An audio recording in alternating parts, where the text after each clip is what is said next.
All right, so anything to ask?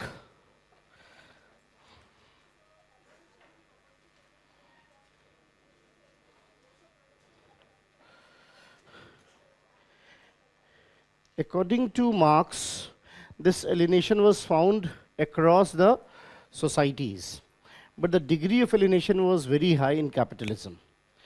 Because I told you that degree of alienation is directly related to separation from nature or alienation from nature, right? More you tried to control the nature, more there was degree of alienation. That's one thing. Commodity fetishism was more observed in the capitalist society. It was there earlier also, but not that way. It was more observed in capitalist society, found Marx.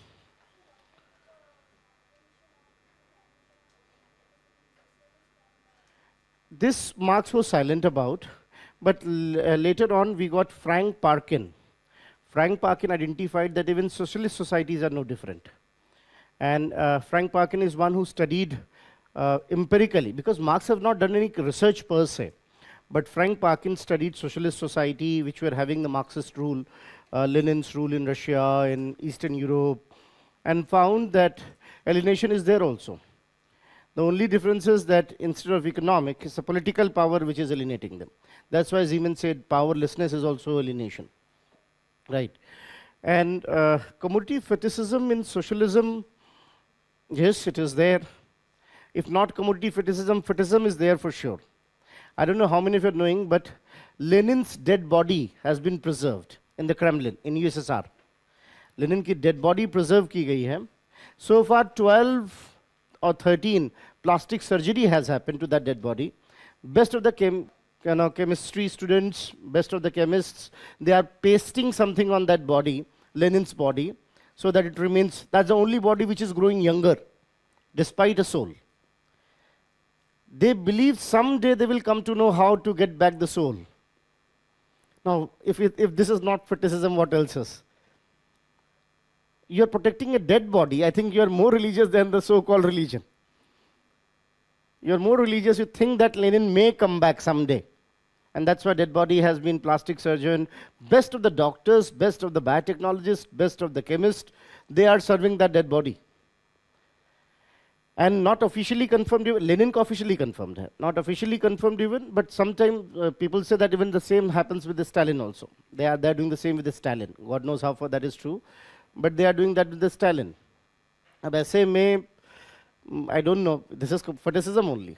So this is how commodity fetishism is observed even in the socialist and communist societies as well.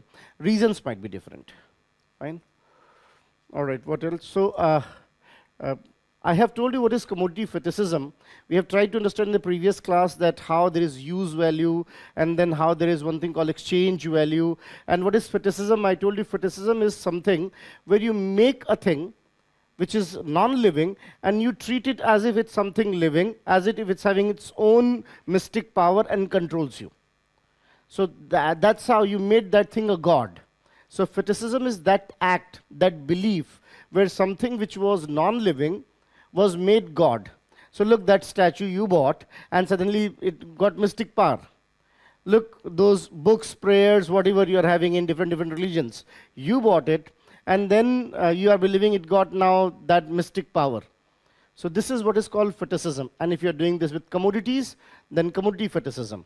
Like I told you, the way people are talking about various commodities, that your life is meaningful only when you are driving that car, your life is meaningful only when you have iPhone, and these kind of things.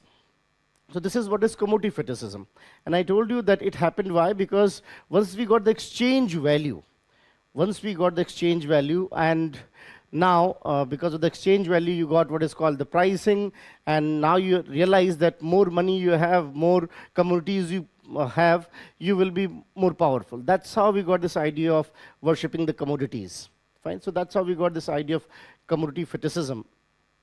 So in short, we'll do the overlook again, but in short, commodity fetishism is that approach where you give mystic power to non-living things, inanimate things, which you created once, as if they are independent, as if they have their own existence, as if they are the one who are controlling you. So this is how we got what's called mystic power, right? Yes. Sir, can socialism or communism be experienced in a democracy? Uh, Marx did not believe in democracy either. Marx found democracy or this kind of electoral system as a temporary, transitional thing. Once the equal redistribution of the resources are there, even state will not be required in any form. That is what Marx believed. But Marx's concept was refuted by Lenin. And Lenin believed, we'll talk about it more, don't worry, after the class struggle, but Lenin believed that we need strong state. And that's how in USSR, in various other European countries, we got what we call Red Army.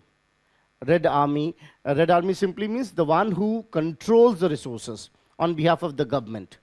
So that's why some people, not some people, Khushwant Singh wrote, bureaucracy, Indian bureaucracy was Nehru's Red Army.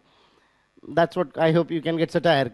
That's how Nehru gave massive control to ICS those days. So this is how we got when we talk about this idea in socialism. And none of the communist society is communist per se. They are only socialists. They may call we are Communist Party of China. They may call we are Communist Party in so and so, Georgia, Bulgaria, whatever. But they are end of the day socialist only. Communism as a concept remained only utopia. That's why some people call it communist utopia also. What else? Yes, sir. I'm listening.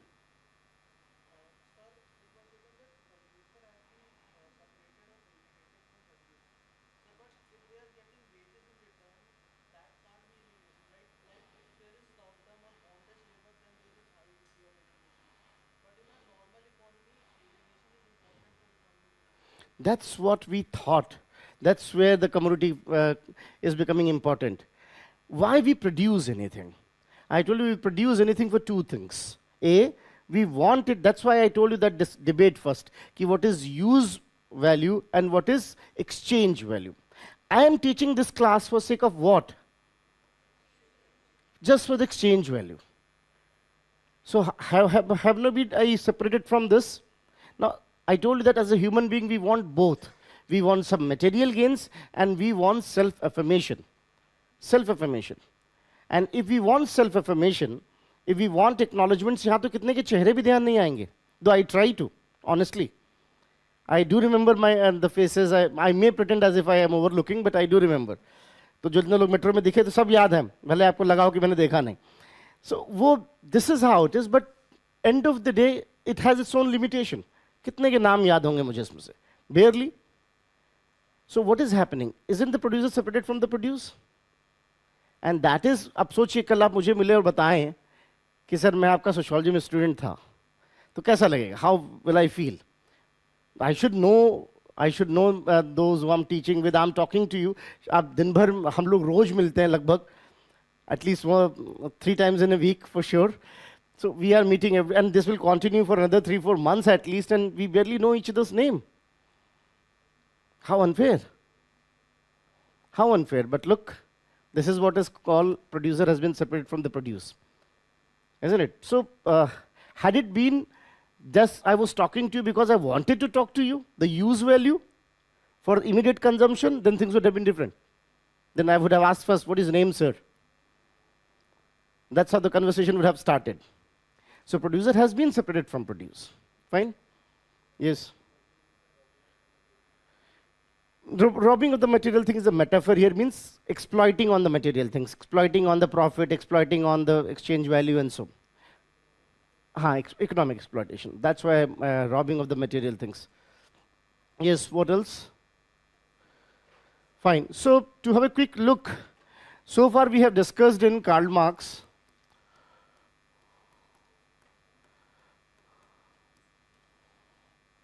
that I told you that first what was Marxian influence, or you can say Marx was influenced by and large. One very important name is Hegel. What Hegel said? Dialectic idealism. इतना भी मुश्किल नहीं है बोलना. So, what he was inspired by dialectic idealism. What is idealism? Idealism says there are ideas, and that ideas become real. Like I gave the example of Faust, the ideas are becoming real. Dialectic means every thesis has antithesis and synthesis, and it works as another thesis, antithesis, and synthesis till what is called ad infinitum. Now, Marx refuted this idea but accepted this, and he believed it is not the consciousness which determines the social reality. On the contrary, it is social reality which determines the consciousness. Second inspiration of Marx was definitely what you can say his friend and teacher Feuerbach, who wrote that Essence of Christianity. And he was also from Berlin, what is called Young Hegelian Club. So you can use this term, Young Hegelian. And in this Essence of Christianity, Feuerbach highlighted that how there is what is called notion of materialism.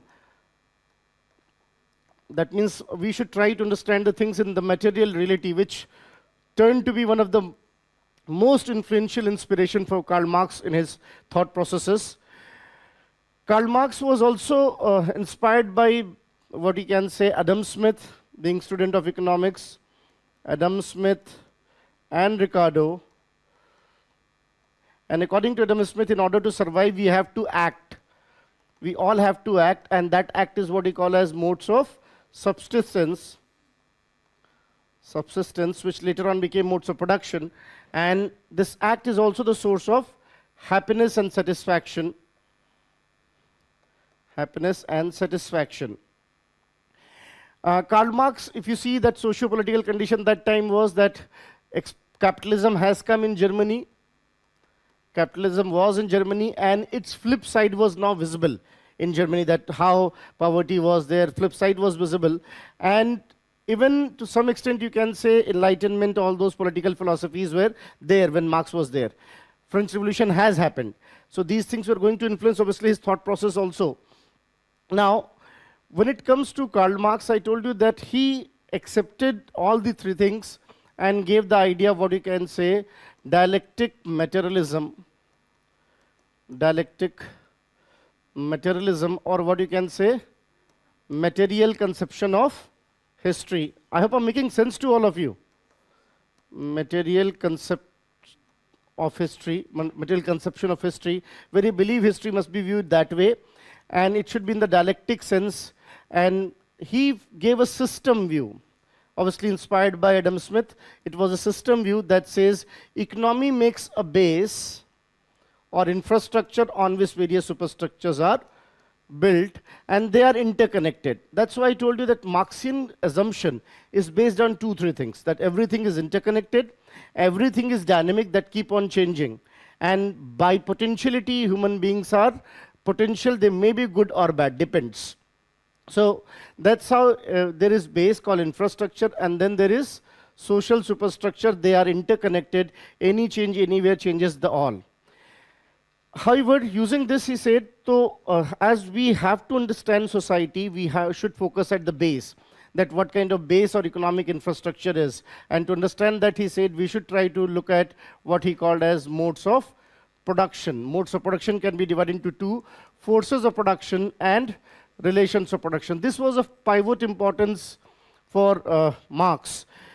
Forces of production further can be subdivided into two, what you can say factors of production and labor potential. Factors of production is land, labor, capital, enterprise. Here labor means the work done. Here is the actual potential of the labor. Relations of production can be viewed in two, what you can call as between men and between men and things. So this is how we got modes of production. He said by looking at this, we can understand how societies are changing. Now, following this, he found that history can be traced into various forms of modes of production. What were they? First was primitive communism, where thesis and antithsis could be that no idea of private property versus genesis of private property. The conflict between the two has led to the next one called ancient society, where we got masters and slaves. relations of production was in form of masters and slave, and the idea of land as a private property emerged. Technology upgraded a bit, but not sizable. And technology for him has been the prime driver, because once you control the factors of production, that results into controls of others. So this way we got what is called the conflict between these masters and slave led next to feudal societies, when we got lords and serfs, and that finally led to what is called capitalist society. It led to capitalist society where we got bourgeoisies and proletariats. And this time he believed that factors of production were largely in control of bourgeoisies. This is what he has seen in his own time, that how factors of control, technology, capital, everything was in their control, and they were leading into precarious situation. So this way he believed that after this, he used praxis and believed that so far what has happened, whenever there was conflict and whenever they tried to change the order, it was held by some other group which was going to be the new exploiter next. And that's how he believed that they went on changing only positions, not the idea of private property. He believed that if laborers come together and challenge this idea of private property, then things may change. And this is how he believed that the proletariats will come together, will attack on bourgeoisies, there will be a revolution. After revolution, there will be a socialist modes of production, which he called as dictatorial regime of proletariat. During this time, there will be equal redistribution of the resources, and finally, there will be a stateless class of society to be called as communist modes of production. This he anticipated. This he found. So that's how we have understood that what exactly modes of productions are. In this, I told you that one of the very severe criticism was called Popper, who said that Marx tried to be what? Reductionist, economic reductionist. Was he really economic reductionist? No, because he himself believed that it was the political situation which led to revolution and all, and he himself highlighted that things are interconnected and change is there. So this way it would be wrong to say that he was economic. He considered economic factors as the priority factor or the key factors. Then I told you Ralph Dahrendorf also. So Ralph Dahrendorf, he gave the idea of ICA, very good. Imperatively coordinated association, where he believed that these ICAs are localized units and any conflict there will be resolved within. So this way we got, and then functionalists criticized this theory by saying that he's only focusing upon change and conflict, not about the order and the dimensions or the factors responsible for it. Even Merton believed that he's taking too radical stance. He's not acknowledging both unity and disunity together. So these are some of the criticism you should remember. I hope this is clear to all of you. Then we move towards the next thing, what is called alienation. But before alienation, we try to understand one more thing, that when Marx is saying commodity, what does it mean? So I told you in the previous class that according to Marx, man produces in order to survive. So man is working on nature to produce something, and if it is means for self-consumption, if you are producing for self-consumption, what do you call it? Use value.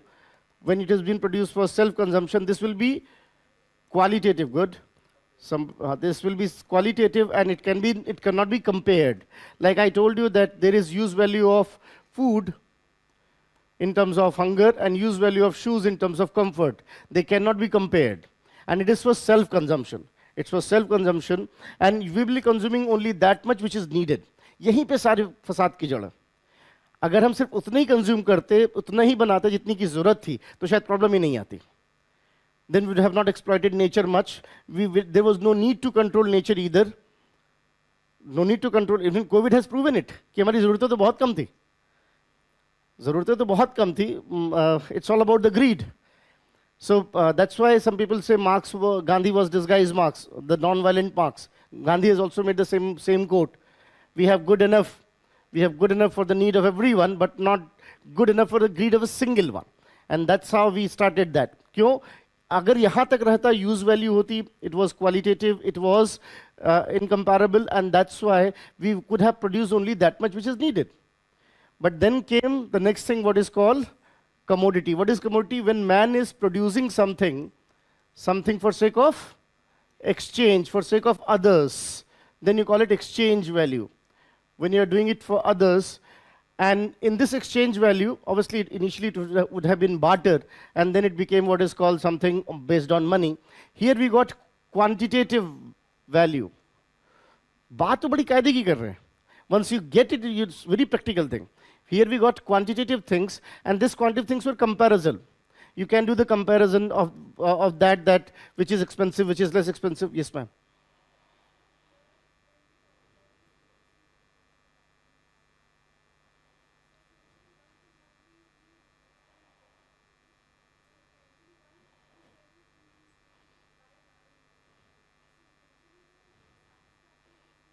Nahi, nahi, nahi. Here the difference is, we are doing it. Her question is valid and pure economic question though.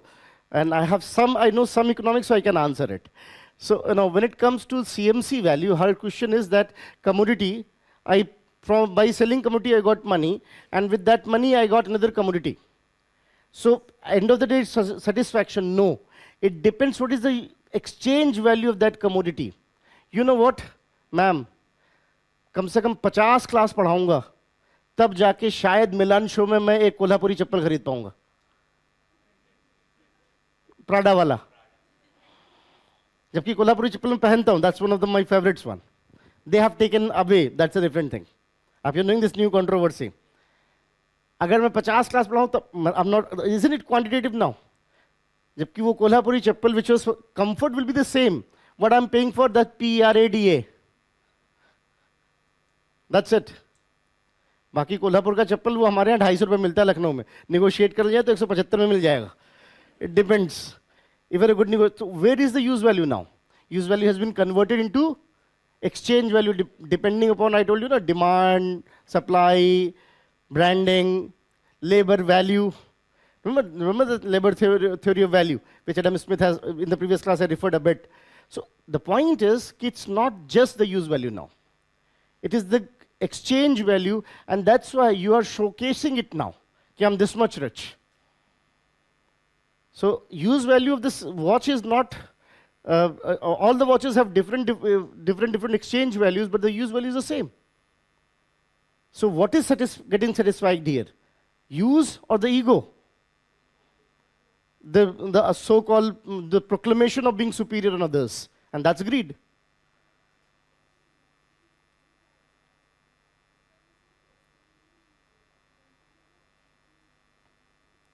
Then even, is it really true exchange? That's the point. This is where the manipulations are. And that's why you're trying to control resources. More you control resources, more it will be favorable to you. More you control, this is what exactly, the same line of argument. आपको किसने कहा कि Prada का brand इतना important है? कहाँ से पता चला था आपको? Honestly. From where you came to know iPhone is this good and this important? Tell me, I'm asking you. From where you came to know that iPhone is this good, this important? From where you came to know CK is a good brand? Branding in the market, isn't it? Market, advertisement, newspaper, who controls it? Who controls all these things? Capitalists, factors of production. And why they are doing so? So that something of worth 50 rupees can be sold in 5,000 rupees. Nike shoes. कुल raw material मिला के, सारा process मिला के बमुश्किल, iPhone 16 को Apple कितने में खरीदता है? ठीक है, गेस, फॉक्सकॉन से $10, 200-250, $10. On that too, when Foxconn is also making profit. Interestingly, अब आप उस लेबर को सोचो, who's working on Foxconn, what he is getting in iPhone. And how much you're paying roughly. Look at the value.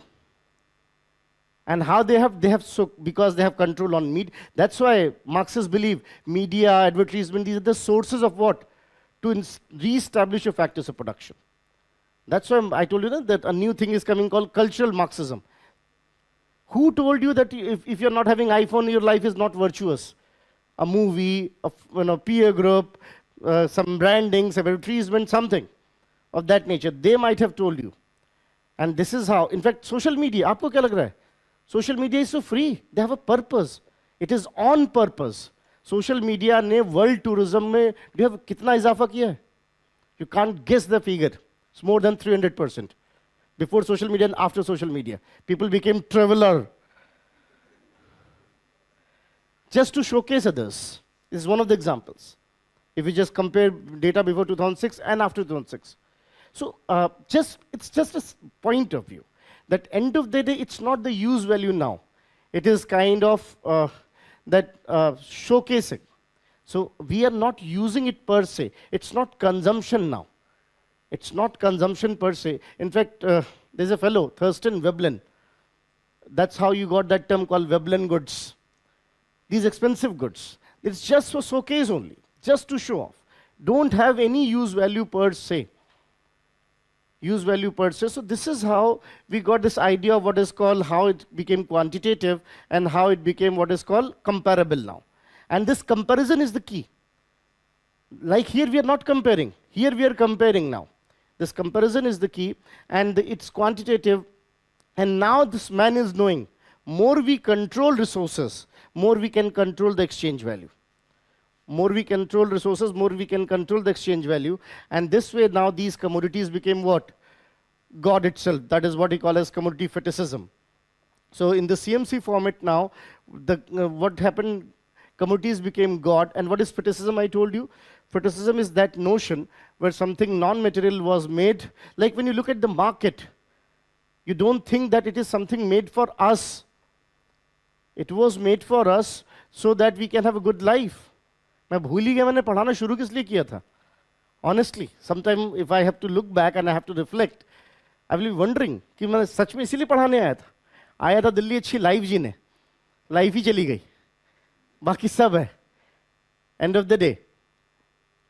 Obviously you can ask, sir, जा क्यों नहीं रहे हो फिर? Who's stopping you? That's their victory. That's their victory. In fact, to be honest, I tried it and failed miserably. I tried way back to teach some of the students free of cost. They found me good for nothing. Even they were not valuing it at all. कहते free में पढ़ा रहे क्या ही पढ़ा रहे होंगे. I'm not kidding. Way back. Then I realized it's a trap now. You can't come out. The only thing is that you can jump out of it. You can't make a new equation in it. The only option is be retreatist. We'll talk about what is retreatist. So this is how we got, when we talk about what is this idea of how this concept of now commodity fetishism has came, and we got alienation at various levels. Now, so we have talked about all these things in the previous class. I hope it's clear to all of you. ये terms दिमाग में आने चाहिए. आपके answer में use value दिखनी चाहिए, आपके आंसर में exchange value दिखनी चाहिए. CMC should be visible somewhere. You should have that idea what is called how commodity fetishism has emerged.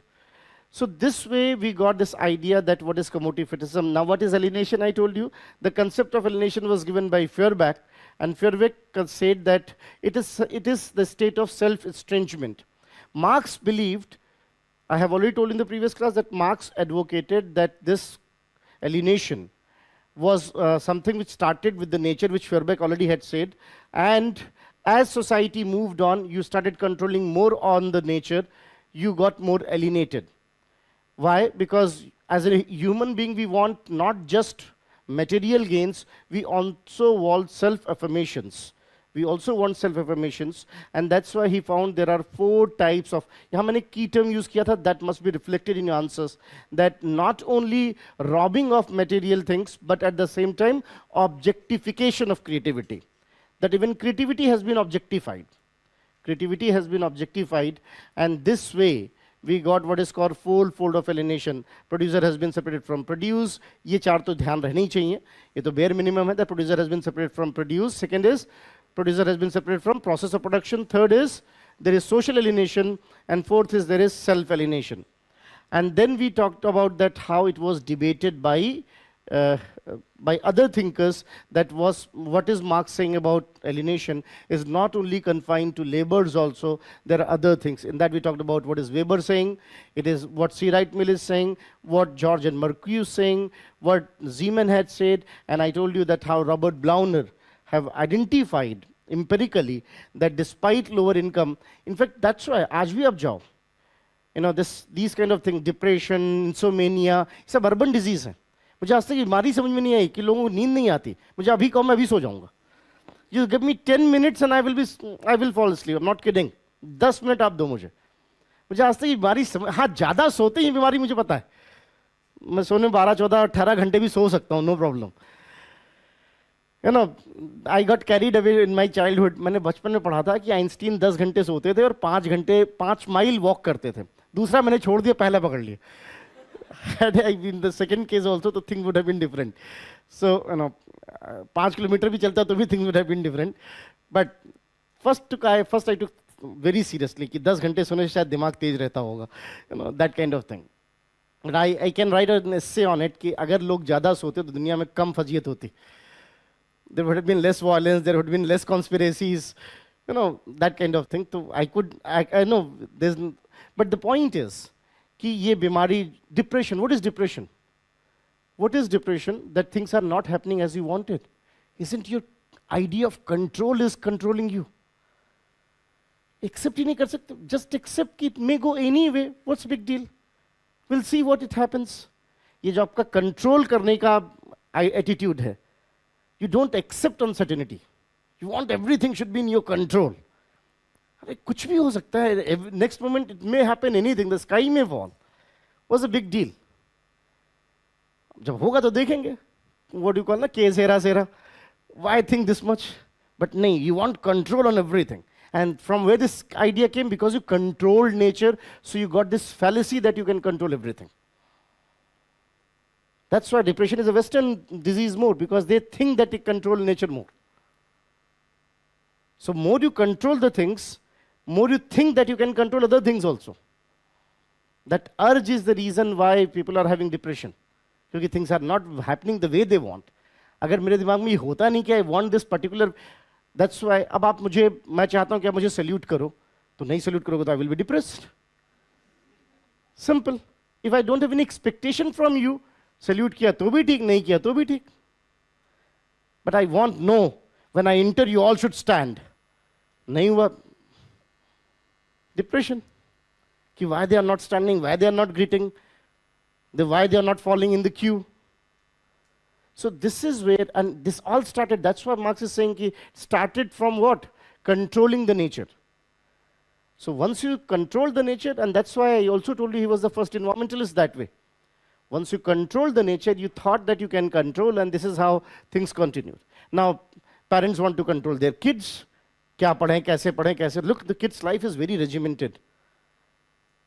आप देखो कैसे इतने बजे उठ जाओ, इतने बजे खाना खा लो. खाना तब खाते जब भूख लगती है. खाना टाइम दे के खाना कौन खाएगा? ये कंट्रोल नहीं, इट्स डिनर टाइम. अरे भूख लगेगी तब खाना खाएंगे. रात में 12 बजे लग सकती है. But we don't talk this way. We do no. Even fork and knife and all these, look, their life is, पता नहीं आपने देखा कि नहीं, this is a very good meme. One fellow, 5-year-old daughter, that my daughter is going to the school, she goes to dance class, she goes to this class also, swimming class or something, she does this also. Any other suggestion? तो किसी ने लिखा भाई UPSC की तैयारी शुरू ही करा दे अब. So that was funny. ये ग्रुप में आया था, but I like that. Said भाई यूपीएससी की तैयारी अभी से शुरू करा दे. Why you are delaying it? Look how regimented their life is. आजकल बच्चा होना बड़ा मुश्किल है. How regimented their life is. हर चीज controlled है. कुछ भी जरा सी बात हो जाए, कोई भी, you are showcasing them. You want they should listen you. Uncle को ट्विंकल ट्विंकल सुनाओ. क्यों सुनाएगा? उसकी मर्जी. उसकी मर्जी. बट नहीं. और अगर नहीं सुनाया तो उसके बाद क्या होगा बताने की जरूरत नहीं. आई एम आस्क, दोनों डिप्रेस है, पेरेंट्स भी किड्स भी. क्या चल क्या रहा? ऑन द कंट्रारी, बच्चे को जब मन करता खुद आके बोलता अंकल ट्विंकल ट्विंकल सुनाओ. बट नहीं, we are not appreciating that, we are not respecting that. I am saying on a lighter note, but identifying something bigger. So all these things are why? Because we got self-alienation, social alienation, and Weber says, and that's why Weber seems more right. Weber says it's not the problem of only the have-not class, it's the problem of everyone. In so-called rationality.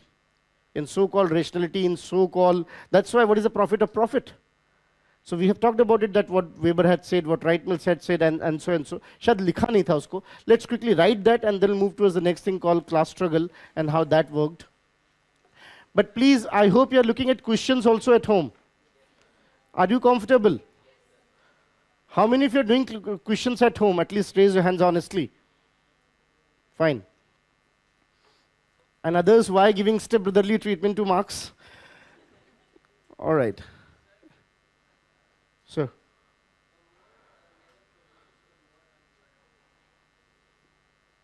this phrase used by some of the Marxists कि जितना आप produce करोगे as a labor, what is happening is the inequalities are increasing.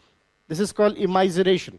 So जितना मैं produce करता जाऊंगा उतनी inequality बढ़ती जाएगी and उतना ही मैं और useless होता जाऊंगा because they have more chances now. They got more bidding power. More I work, my bosses will have more money to hire people like me.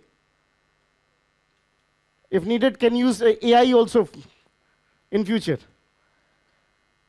Isn't it? Because they're controlling now factors of production. मैं ऐसा कह नहीं रहा कि ऐसा होगा, but this is how it is. So more labor is producing more unproductive. It becomes in a way, right? Then you can write that. You can give heading. The last thing we wrote was alienation 4 types, right? You can give heading critical evaluation of alienation. Critical evaluation of alienation. Critical evaluation of alienation. Critical evaluation. In this you can write that of alienation. In the Marxist explanations,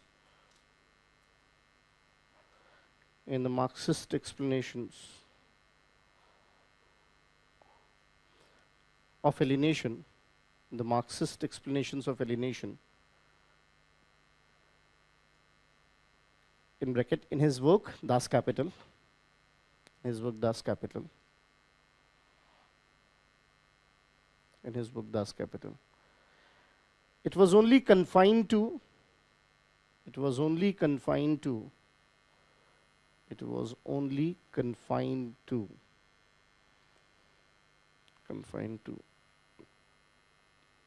labors or non-bourgeoisies,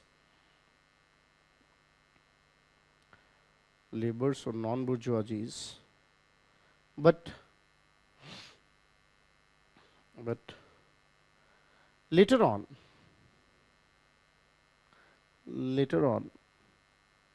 many researchers found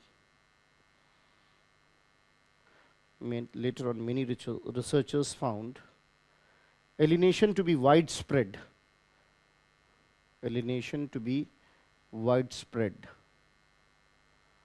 Widespread in modern societies.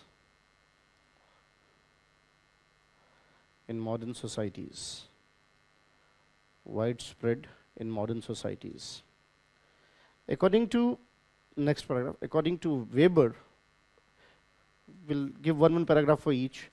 According to Weber, Max Weber, the modern capitalist societies are characterized by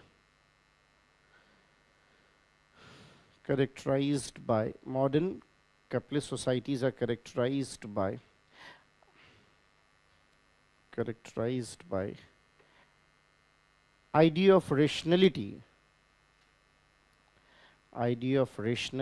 is characterized by idea of rationality.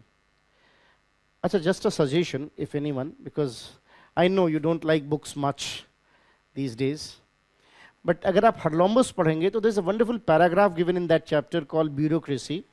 In bureaucracy में इसकी थोड़ी बात मैं करूँगा भी, और in bureaucracy when Weber was criticizing bureaucracy also, he quoted it that the idea of rationality itself is irrational. That is Weber's own line. So that I'm going to use. क्या लिखा आपने? Rationality. Beyond a point, this idea of rationality itself is irrational. Beyond a point, this idea of rationality itself is irrational. Idea of rationality itself is irrational. That's why Alexander said, na, keep my hands out so that the world should know what happened to me. I'm sure you have heard of it. when Alexander died. He said, ki, at least when bury me, keep my hands out so that they should know what I have taken along with me. Nothing. Isn't it? In fact, there are many people, मैं नाम नहीं लेना चाहता, एक celebrity है India में, बहुत बड़े businessman रहे. What he achieved, you know, even his death was not made public for almost 15-20 days, so that उस बड़ी company के stock prices नीचे न चले जाएं. Royal family है इंडिया की, इससे ज़्यादा बोलना ठीक नहीं है. So आप सोचो, what you have achieved. People have forgotten, जिनको लगा था साहब अभी कुछ दिन पहले ही, hardly 50 years back, there was a famous quote कि Indira means India, India means Indira. People have forgotten who was Indira Gandhi. Ask any youngster and very difficult to answer what she did, what was her contribution and all. Isn't it? And then what do you think? It's going to be forever. But still people are, and that's where we got this idea that the so-called rationality itself is irrational. That's why एक line भी उर्दू में that says lakh लिख ले कोई फतह ज़र्रे ज़र्रे पर शिकस्ती आखिरी मुकाम होता है. End of the day we all have to go empty hand. अब कितने भी वो achieve कर लो so-called milestones. So-called, and that's why, sorry, what?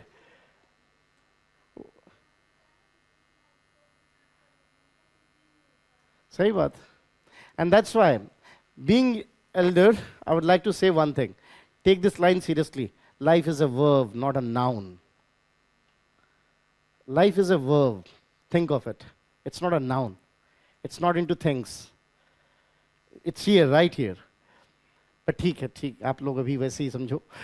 So, ये ना, अब देखिए, ये वेबर कह रहे हैं. वेबर जैसे आदमी ने भी बाद में कहा कि idea of rationality, that's why there should be fine balance. It should be a fine balance. End of the day, Buddha is right. It's a fine balance which matters.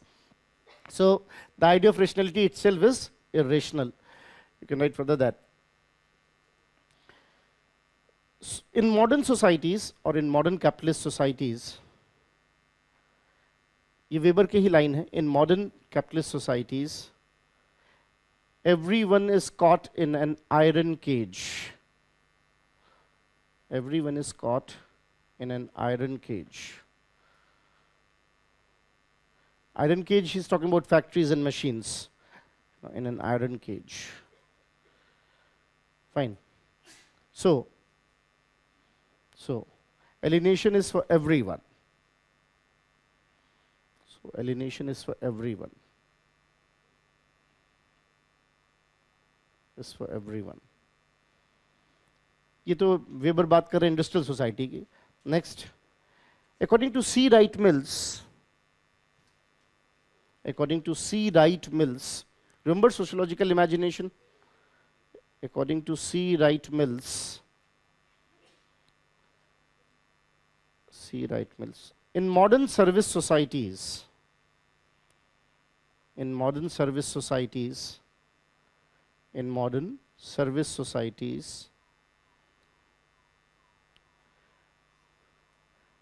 various services are nothing but prostitution of the personality.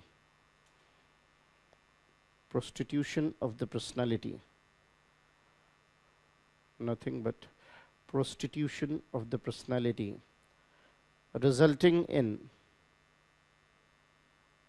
alienation. You are alienated from yourself, resulting in alienation. That's why I told you that, look, all the services, even when I'm entering in the class, I don't have any luxury but to smile. You know, all the time, whatever your behavior is, whatever your, no, that's how it is. So look, if you go to any place, when you buy, I think I might have shared that earlier, that was an example par excellence of what C. Wright Mills said. Way back near JNU, one new brand got introduced at Vasant Bihar, Sisley. So there was a T-shirt. I'm talking about 2001 or 2.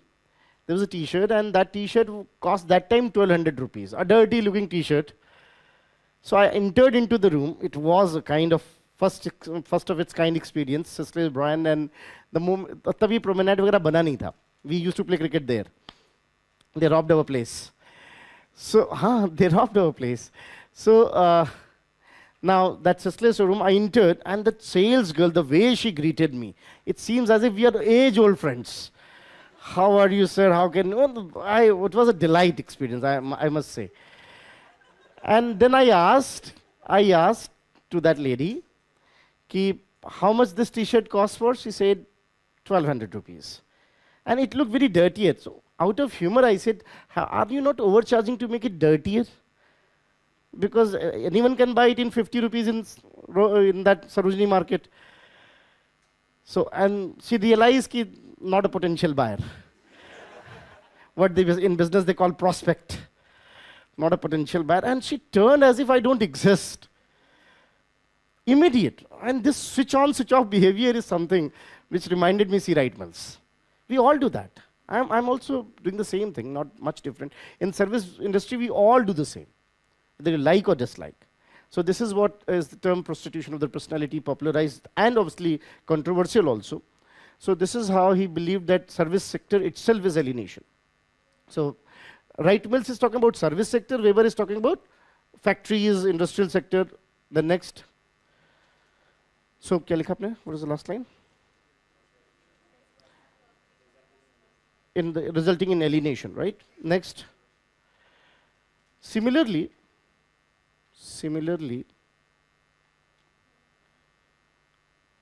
Gintis and Bowles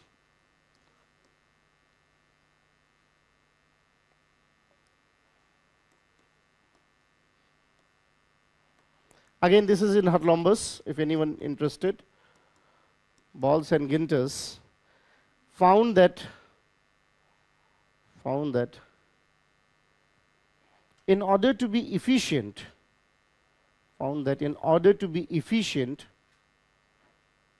Bowles and Gintis found that in order to be efficient,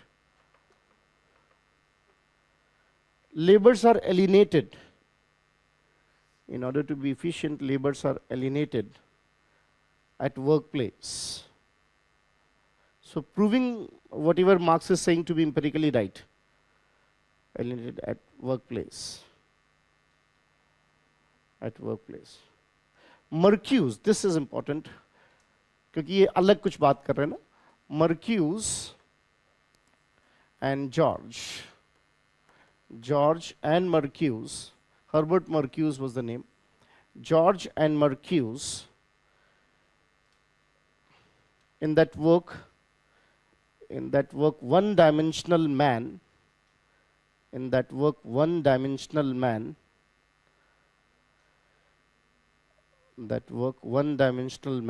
highlighted that in modern societies,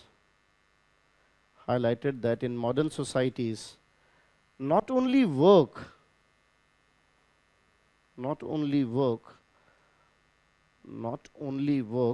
but leisure is also alienating.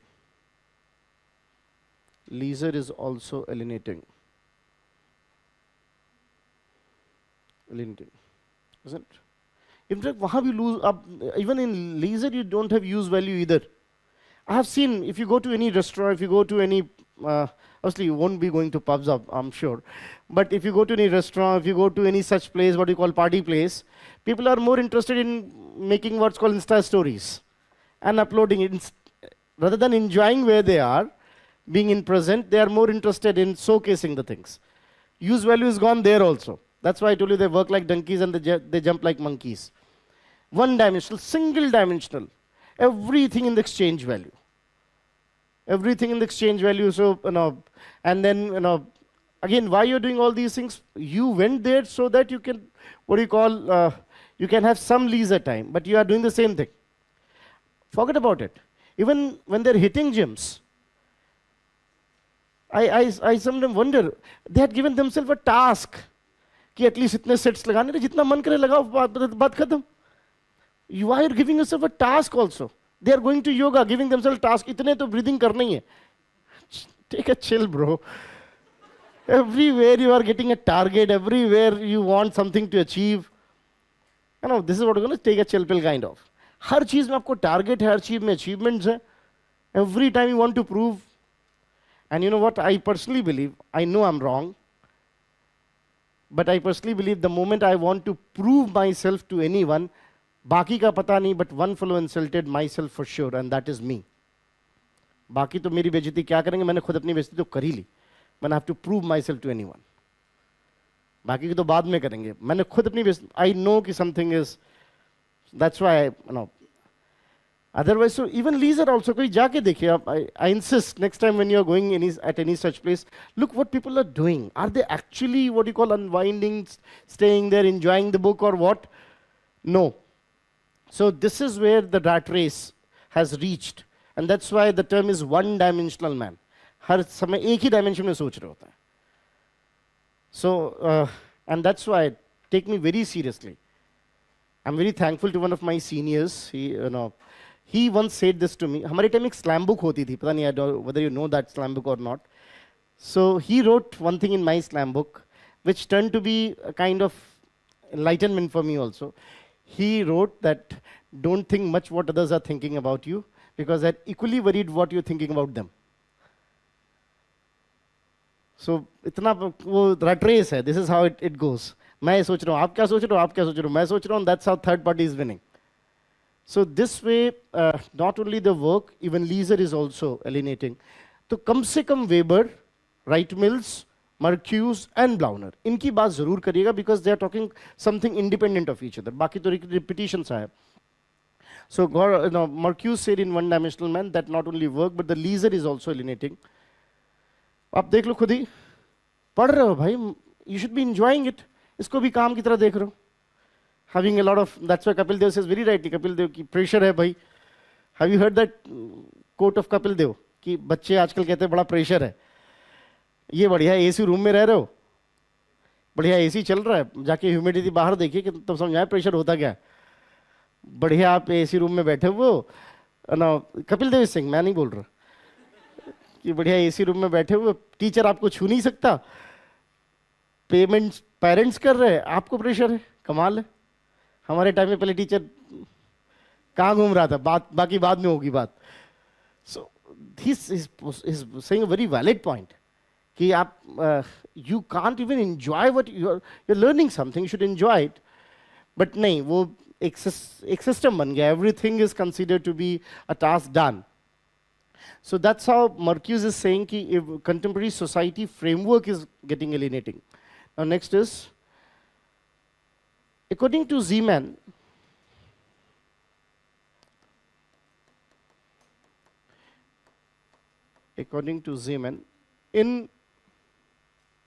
in modern societies, even in modern societies, be it even socialistic,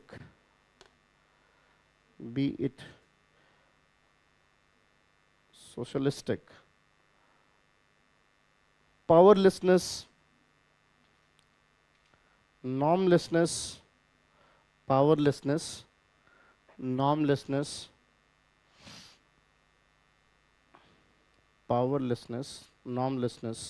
are the sources of alienation. Normlessness are the sources of alienation. Sources of alienation. Robert Blauner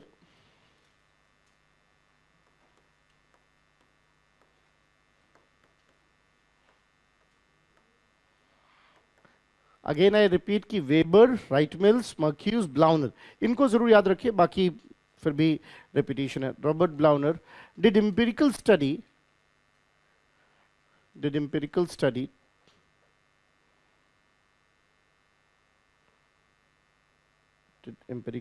where he compared laborers from automobile,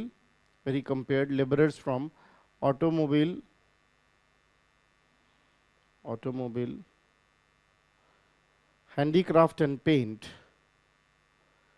industries, handicraft and paint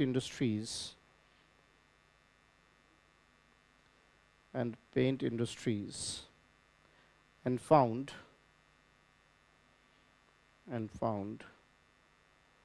that and found that degree of alienation is inversely proportional to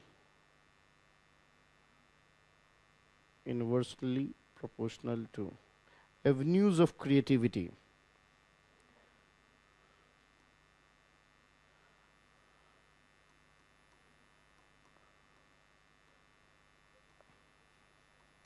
Avenues of creativity. So it was minimum in handicraft, maximum in automobile, relatively lesser in paint industry. So inversely proportional to avenues of creativity, irrespective of their income. Avenues to the creativity, irrespective of AVENUE, avenue. All right, avenues of creativity, irrespective of their income.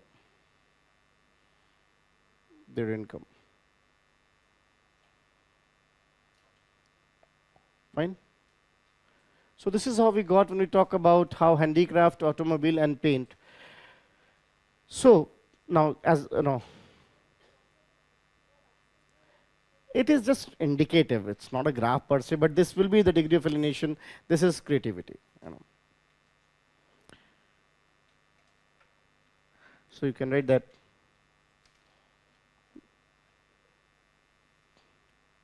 So, उसी में ब्लाउनर में so for a better workplace conditions, that's why it's used in management, for a better workplace conditions,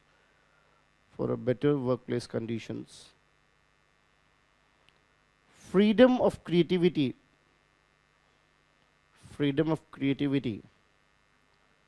must be there.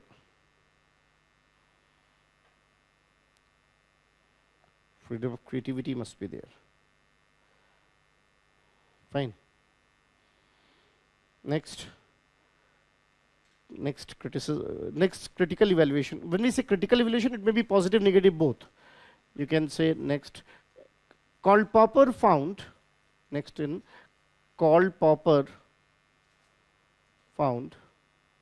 Next point is Karl-Popper found alienation to be source of creativity. Karl-Popper, Popper. Karl-Popper found alienation to be source of creativity. अभी उल्टा बोल रहे हैं. He's saying, Karl-Popper is saying कि अगर alienation है तो फिर people identify the avenues of creativity. So this way he's saying कि ऐसा alienation इतना बुरा भी नहीं है. In a way, he's giving a functionalist explanation that how this could be useful also. So this is how we got some of the critical evaluation. End of the day, you can say when alienation was saying, when according to Marx, alienation was something only confined to the labor class. Later on, we found that it is applicable even to modern societies across the length and width, irrespective of their class positions. In modern world, this is definitely one of the concerns, and in management, in human resource management, how you can minimize alienation is one of the biggest challenge. In modern management, people study in detail that how we can minimize alienation at workplace, because if you're not minimizing it, you will see in longer run, there will be dissatisfaction. In longer run, even the efficiency will be compromised. So this way, when Marx talked about alienation, it was a different thing, and now alienation is taken as a different thing. Did you notice one thing? Something which was used against capitalism, capitalism started using it for better efficiency. That's why you can say that they are more adaptive. I often believe, despite all Marxist theories, capitalism is bound to grow in leaps and bounces. Reason being, because they're adaptive. They're ready to accept new things. So now alienation is one of the important theories in human management, human resource management.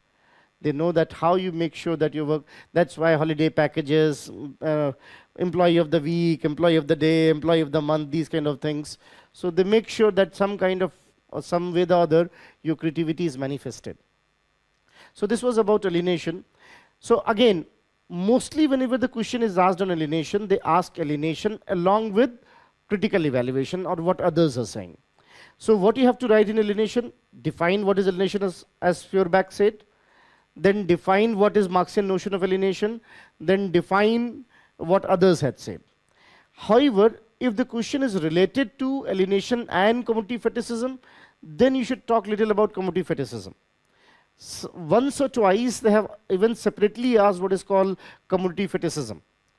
Then you have to highlight more on what is use value, how it emerged, and how commodity fetishism came up. Fine. So this is how we got when we talk about alienation में commodity fetishism की बात थोड़ी सी ही लिखेंगे आप, because in 150 words or 250 words आपके पास इतना scope नहीं होगा. So you have to identify what is alienation, what are dimensions of alienation as Marx found, those 4 dimensions, giving acknowledgement to objectification of creativity and robbing the resources and commodity fetishism, and then what others had said. So this is how you have to answer this question. Again, पूछा है उन्होंने, पूछते हैं.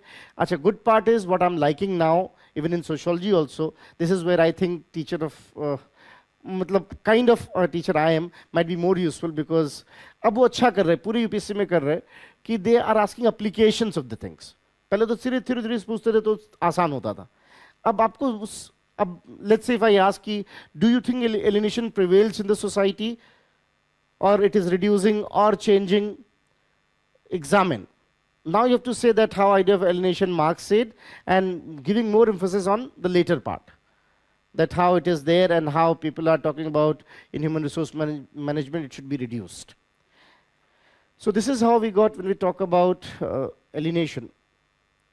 Now, the next thing is, yes ma'am. Normlessness is what? What is normlessness? When you don't know what to do. What to do. And if you don't know what to do, in that case there will be alienation from self. Alienation from self ki karen kya? Unemployment is what? Normlessness. Unemployment is a state of normlessness. तो अब क्या करोगे फिर इसमें? That is alienating, right? So if you don't know what to do, where to go, what are the solutions, that is also alienating, is what Zeman found. So it is slightly different from what Marx is saying. Marx को लगा था कि सिर्फ जब labor exploit होगा. He said even normlessness में भी. When people are normless, when they don't know what to do. So that is also equally detrimental. That is also alienating. इसको मैंने एक purpose के लिए लिखवाया है. I wrote it on a purpose that, and that purpose is when we'll talk about Durkheim's idea of anomie, then we compare it. That's how it is. Yes, sir.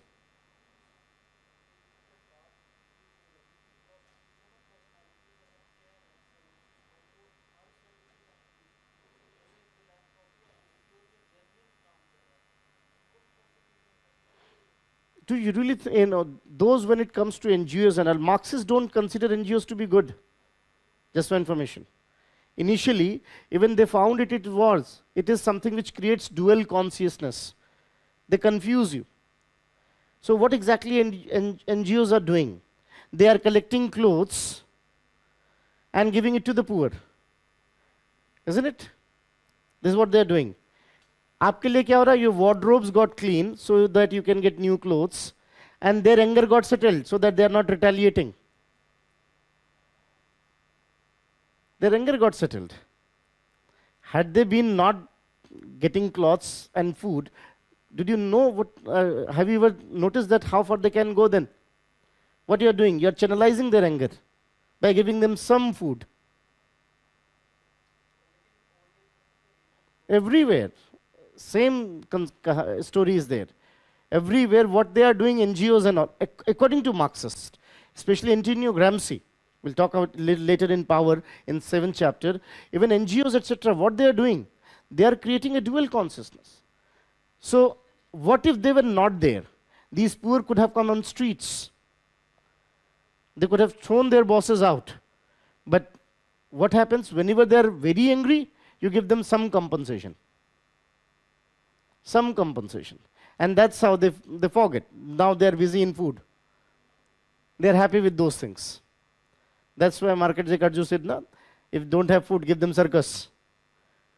I don't know whether it's a very controversial statement, but that makes sense. If you don't have food, give them circus. So these NGOs are doing what? These civil societies are doing what? That's why, just for information, initially, civil society was a negative term. And they believed what you're doing with the part concession, part indoctrination, and part coercion. The rich are controlling poor. तीन बातें कह रहा हूं मैं. Part concession, थोड़ी छूट देके. Part indoctrination, with the help of religion. Indoctrination means ये सही, ये गलत, ये ethics. किसका ethics की बात कर रहे हो boss? Why all the time poor has to pay that? Rich के ethics का कौन? I don't know, should I give this kind of, but मुझे line बड़ी अच्छी लगी. I don't know who was a script writer in the Special Ops 2. Is it patriotism एक चूरन होता है? Personally, I was bound to think of it कि बात तो logical लग रही.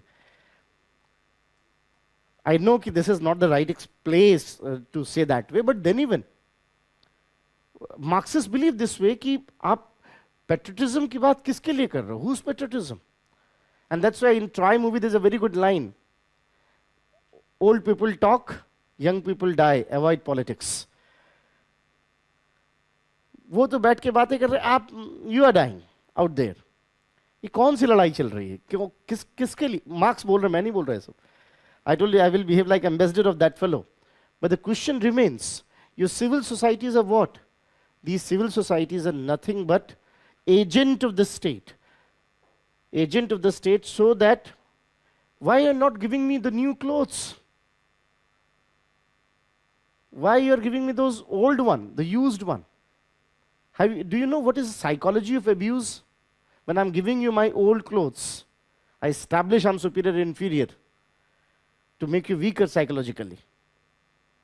Not telling him that he could have robbed my wardrobe also.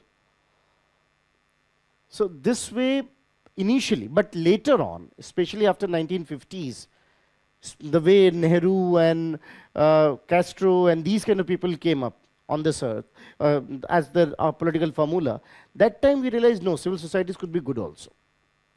But NGOs and all, whom they are working for, is a big question. किसके लिए काम कर रहे हैं?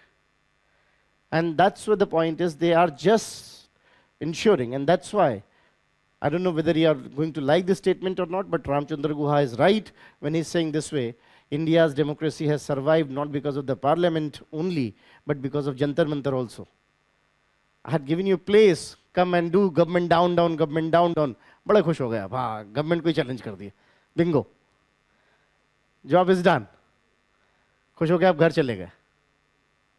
खुश हो गए घर चले गए. And you know what? Sometimes look at the economy of Jantar Mantar protest. You'll get bottles thrown there. You'll get pizza packets thrown there. Telling this is economy. Yes, ma'am. So, koi nahi, we have. So this way, when it comes to this idea, that how this concept of civil, because his question is, civil societies are, they also prostitution of the personality. What is prostitution of the personality here means when you are not behaving the way you should be doing naturally. So we have a stranger here, agar aap unko fix kar paएं to I don't know whether he paid or not.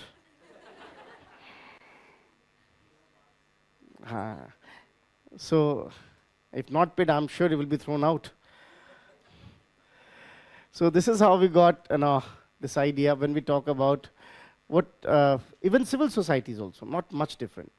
So ऐसा नहीं है कि वो बहुत Marxist ऐसा बोल रहे, but ऐसा नहीं है कि मैं फिर कह रहा हूँ कि डोंट थिंक कि मार्क्स इज अल्टीमेट ट्रुथ. अभी इनको क्रिटिसाइज भी करेंगे, we won't spare him, don't worry, but as of now at least understand what is trying to say. So this was about alienation. Next thing is class struggle. Yes, sir. Karl Popper founded that alienation. Because of alienation, when you are, what is creativity? Creating something new. And when you're alienated, not following the rules, that is something where new is created. Something new is created. That's how he believed that alienation also could be the source of creativity. So when people are alienated, that's how you can get that new things are coming up. Fine. Now,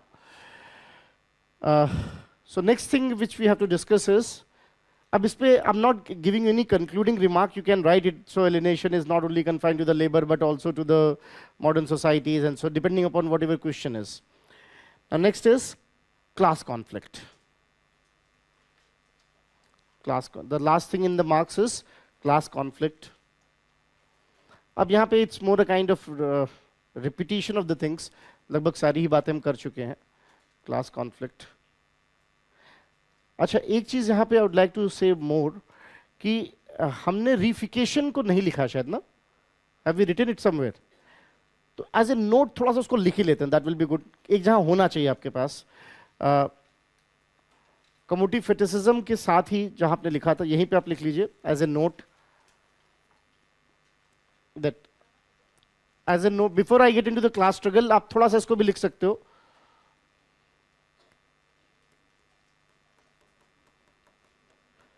Reification.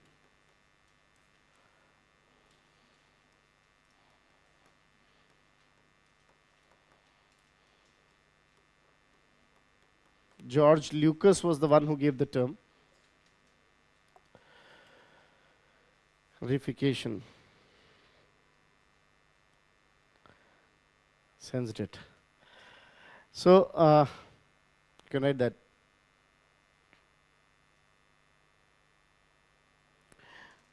This concept was popularized by Lucas.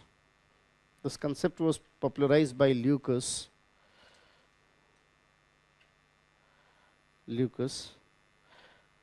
On the similar lines of commodity fetishism. On the similar lines of commodity fetishism. Commodity fetishism. Similar lines of commodity fetishism. Fetishism. It advocates that how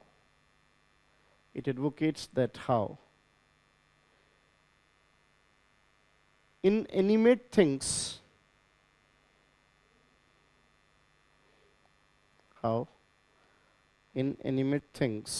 पकड़ पाएंगे आप? Doesn't look like. How inanimate things, नहीं, चलिए रहने दीजिए, कोई बात नहीं. So how inanimate things are given the mystic power. How inanimate things are given the mystic power. Are given the mystic power. Mystic power. And an independent existence. And an independent existence. Independent existence. For Lucas, it is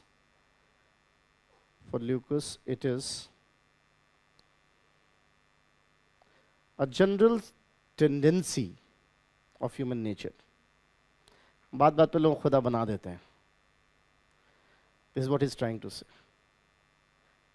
किसी ने दो बातें कह दी, खुदा बन गया. दो अच्छे promises कर दिए, ये कर दूंगा वो दूंगा, खुदा बन गया. That's how it is. So it's a general tendency of human nature. It's a general tendency of human nature.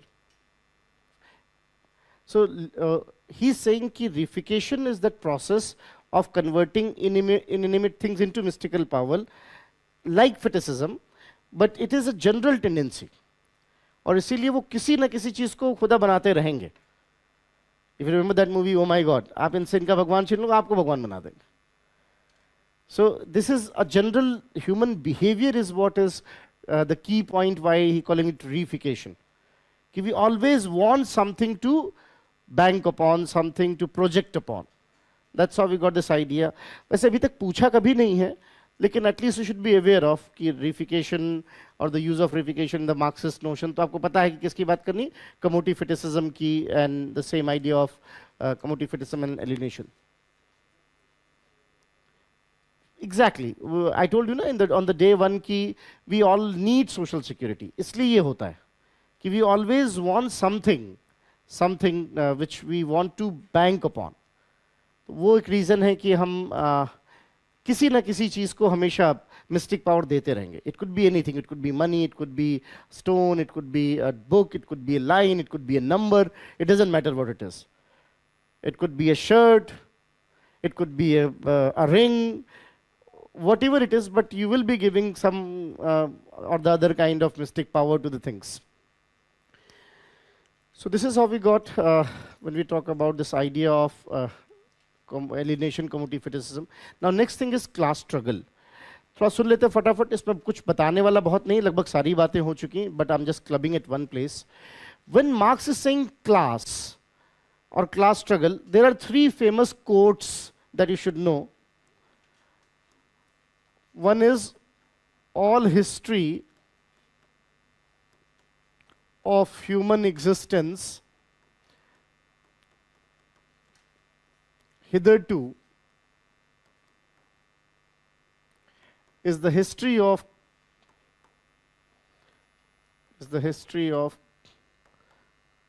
class struggle. This is one famous quote of Marx. Second, history repeats itself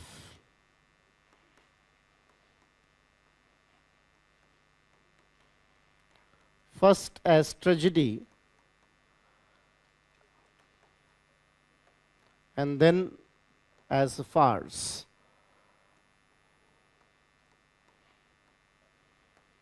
And third is, violence is midwife of social change.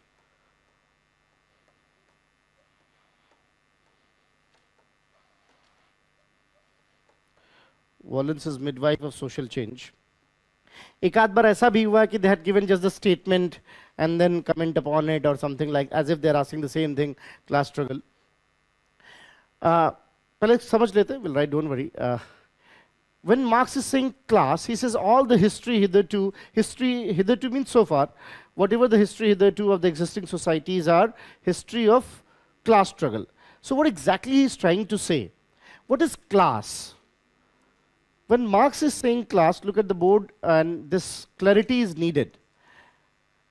When Marx is saying class, he is saying class in two ways. One could be in analytical sense,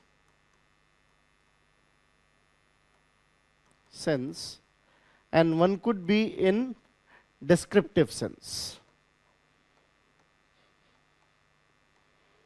When he's saying in analytical sense, then he's talking about only two classes, or rather two classes rather. He's talking about two classes. What are they? Have and have-nots. Have and have-nots. Or what you can say, owners and non-owners. And in what way? Owners of what? Have of what? Forces of production. Those who are controlling forces of production. In descriptive sense, he also admitted there are various classes. Like he himself talked about 8 classes while writing that article about revolution and counter-revolution in Germany. Talked about 6 classes when he wrote article on French Revolution. So when he wrote articles on French Revolution, he talked about 6 classes. When he talked about revolution and counter-revolution in Germany, those days people used to write monographs. 8-10 page के essay होते थे, उसको monographs बोलते थे. So in that he said that there are 8 different types of classes in Germany, 6 different types of classes in France.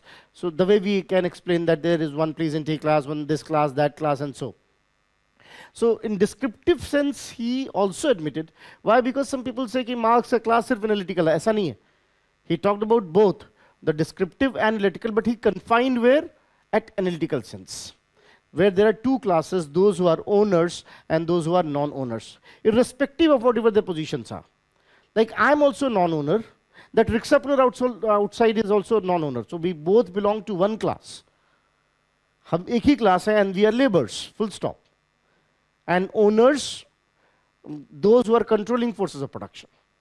So ऐसा नहीं है कि Marx, when he's saying me and rickshaw as one class, he's not or he's stupid, not talking this way. He knows that there are 8, 7 classes, but in analytical sense, he talked about 2 classes, that is have class and have not class. Ab yahan pe is saying something very interesting. He says there's one thing called class in itself,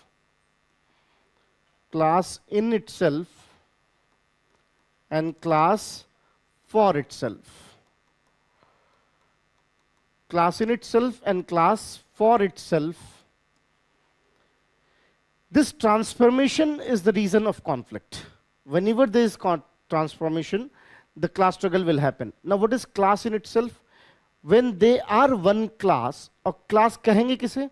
He's saying in analytical sense, class means a group of people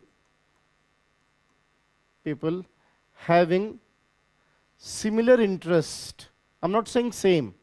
I'm saying similar interest and control on factors of production and relations of production. So class means a group of people. In fact, हर जहाँ class का मतलब यही होता है. A group of people having similar interest. This class is a group of people having similar interest. So class refers to the group of people having similar interest and similar control on forces of production and relations of production. So in other words, modes of production. So those who are having similar control on modes of production is what you can call as one class. Making sense? And he said there is one thing called class in itself and class for itself. What is class in itself? When they belong to one class, but they're not aware of it.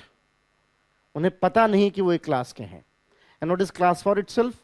Once they belong to one class and they're aware of it, that which class they belong to. And not only aware of it, listen to me carefully for it, fighting for it also, fighting for its interest. So there is owner class, there is non-owner class. So in the non-owner class, we are not knowing that we belong to one class. Me, outside Riksawala, maybe that fellow out there, we all are one class, but we are not knowing. We belong to one class. हम सब laborers हैं, but we are not knowing it. And the moment we know it, and we fight for its interest, then it will be called class for itself. So class for itself are those who are class in itself. They know which class they belong to, and they are fighting for the interest of that class. एक example शायद आपको इससे अंदाजा भी लग जाएगा कि how Marxist influence on your history is. You remember Gandhi ji story, he was thrown out of the train. Exactly हुआ क्या था? Gandhi that day understood which class I belong to. He got the subjective understanding of the class he belonged to. Earlier he thought he's equally royalish, British. Gandhi was more British than the Britishers themselves were. Pata nahi you're going to admit it or not, whether you're going to trust me or not. Gandhi traveled more than 100 miles to know how to cuff the collar. Those days, people, we don't have shirts. Shirts to white hi hoti thi, collars hote the alag alag. This was detachable. We had buttons and this. So isko aapko you have to starch it properly. So how to do that starch? Gandhi traveled from London to almost 200 miles, Scotland, to identify that how to do that. He was that much royalish.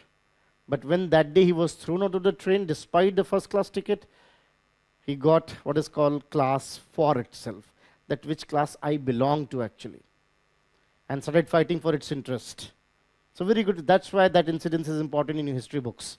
Class in itself becoming class for itself. Making sense? Now, I am labor, that fellow is outside labor. We are not knowing which class we belong to. Or ye class in itself, how it converts in class for itself. Marx said there are 3-4 things which makes this journey possible. अच्छा यहाँ पे पहले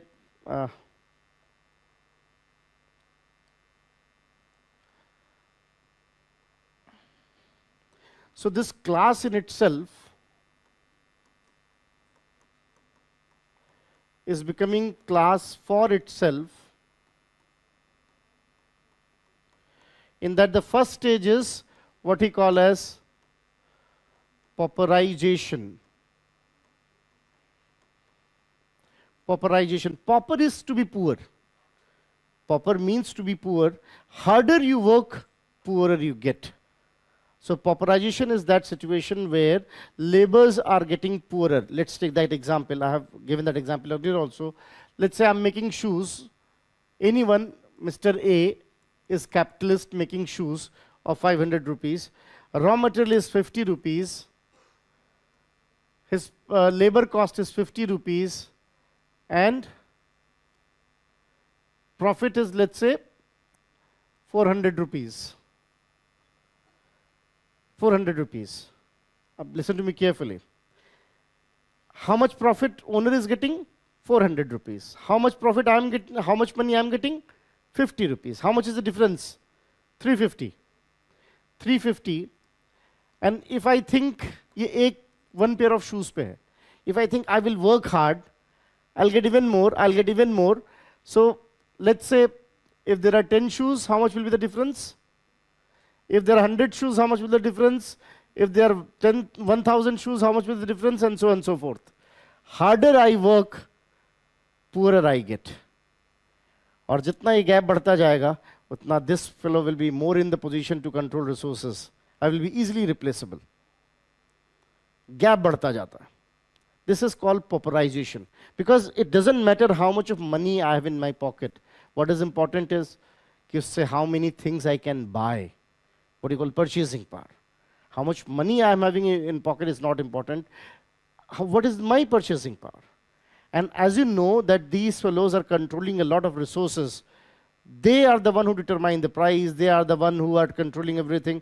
And irrespective of the fact that I'm working hard, मैं सोच रहा हूँ और ज़्यादा मेहनत करूँगा तो और ज़्यादा पैसा कमाऊँगा, लेकिन end of the day what will happen? I will be more relatively poor. Gap बढ़ गया. And look, initially we were equal, friends. He is having so much of control on the things so that I become almost nobody. Nobody. Okay, I easily replaceable, a number of choices. Now having this much of control, this is called pauperization. So pauperization is harder they work, poorer they get. और इसलिए तो देखिए ऐसा labour class तो बहुत मेहनत कर रहा है. But who's getting benefited? Who's getting benefited? Those who are the owners, largely. आप सोचो, रिलायंस के पास इस समय, आज के टाइम में, एक मोटा मोटा रफ आइडिया, रिलायंस के पास, if we calculate, नहीं में तो कम से कम 50 lakhs तो होंगी, laborers here and there.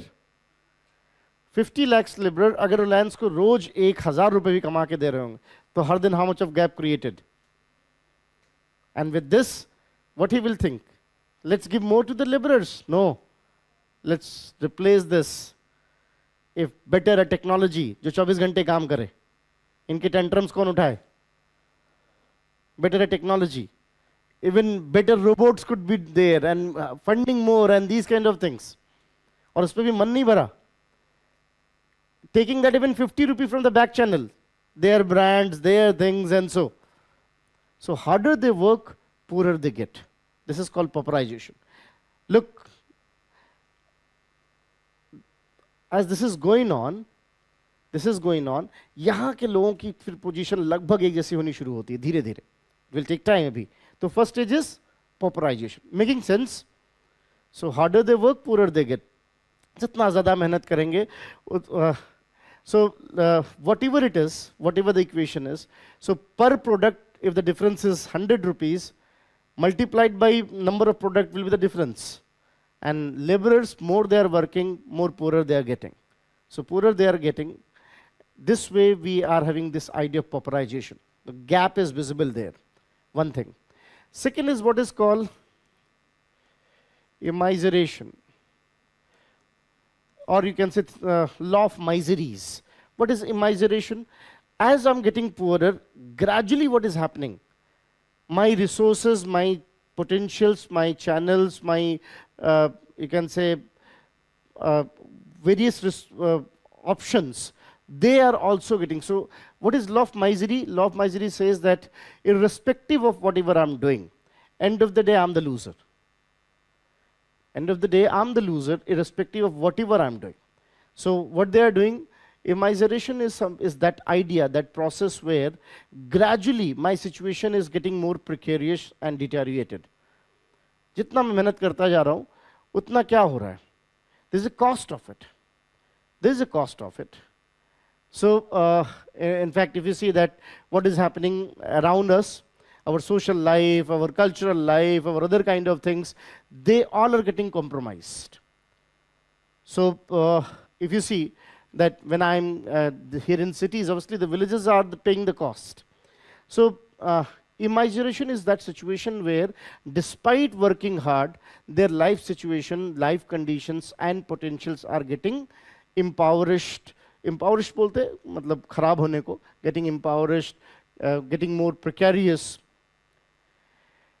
Ab, one is this, that people are getting more poorer, and as it is, they are getting poorer, and their life situations are also getting worse day by day. अब देखो laborers को, इनको outside, आप मुझे बताओ उस rickshaw ने गलती क्या की है? आप उसे तमीज से बात नहीं करते?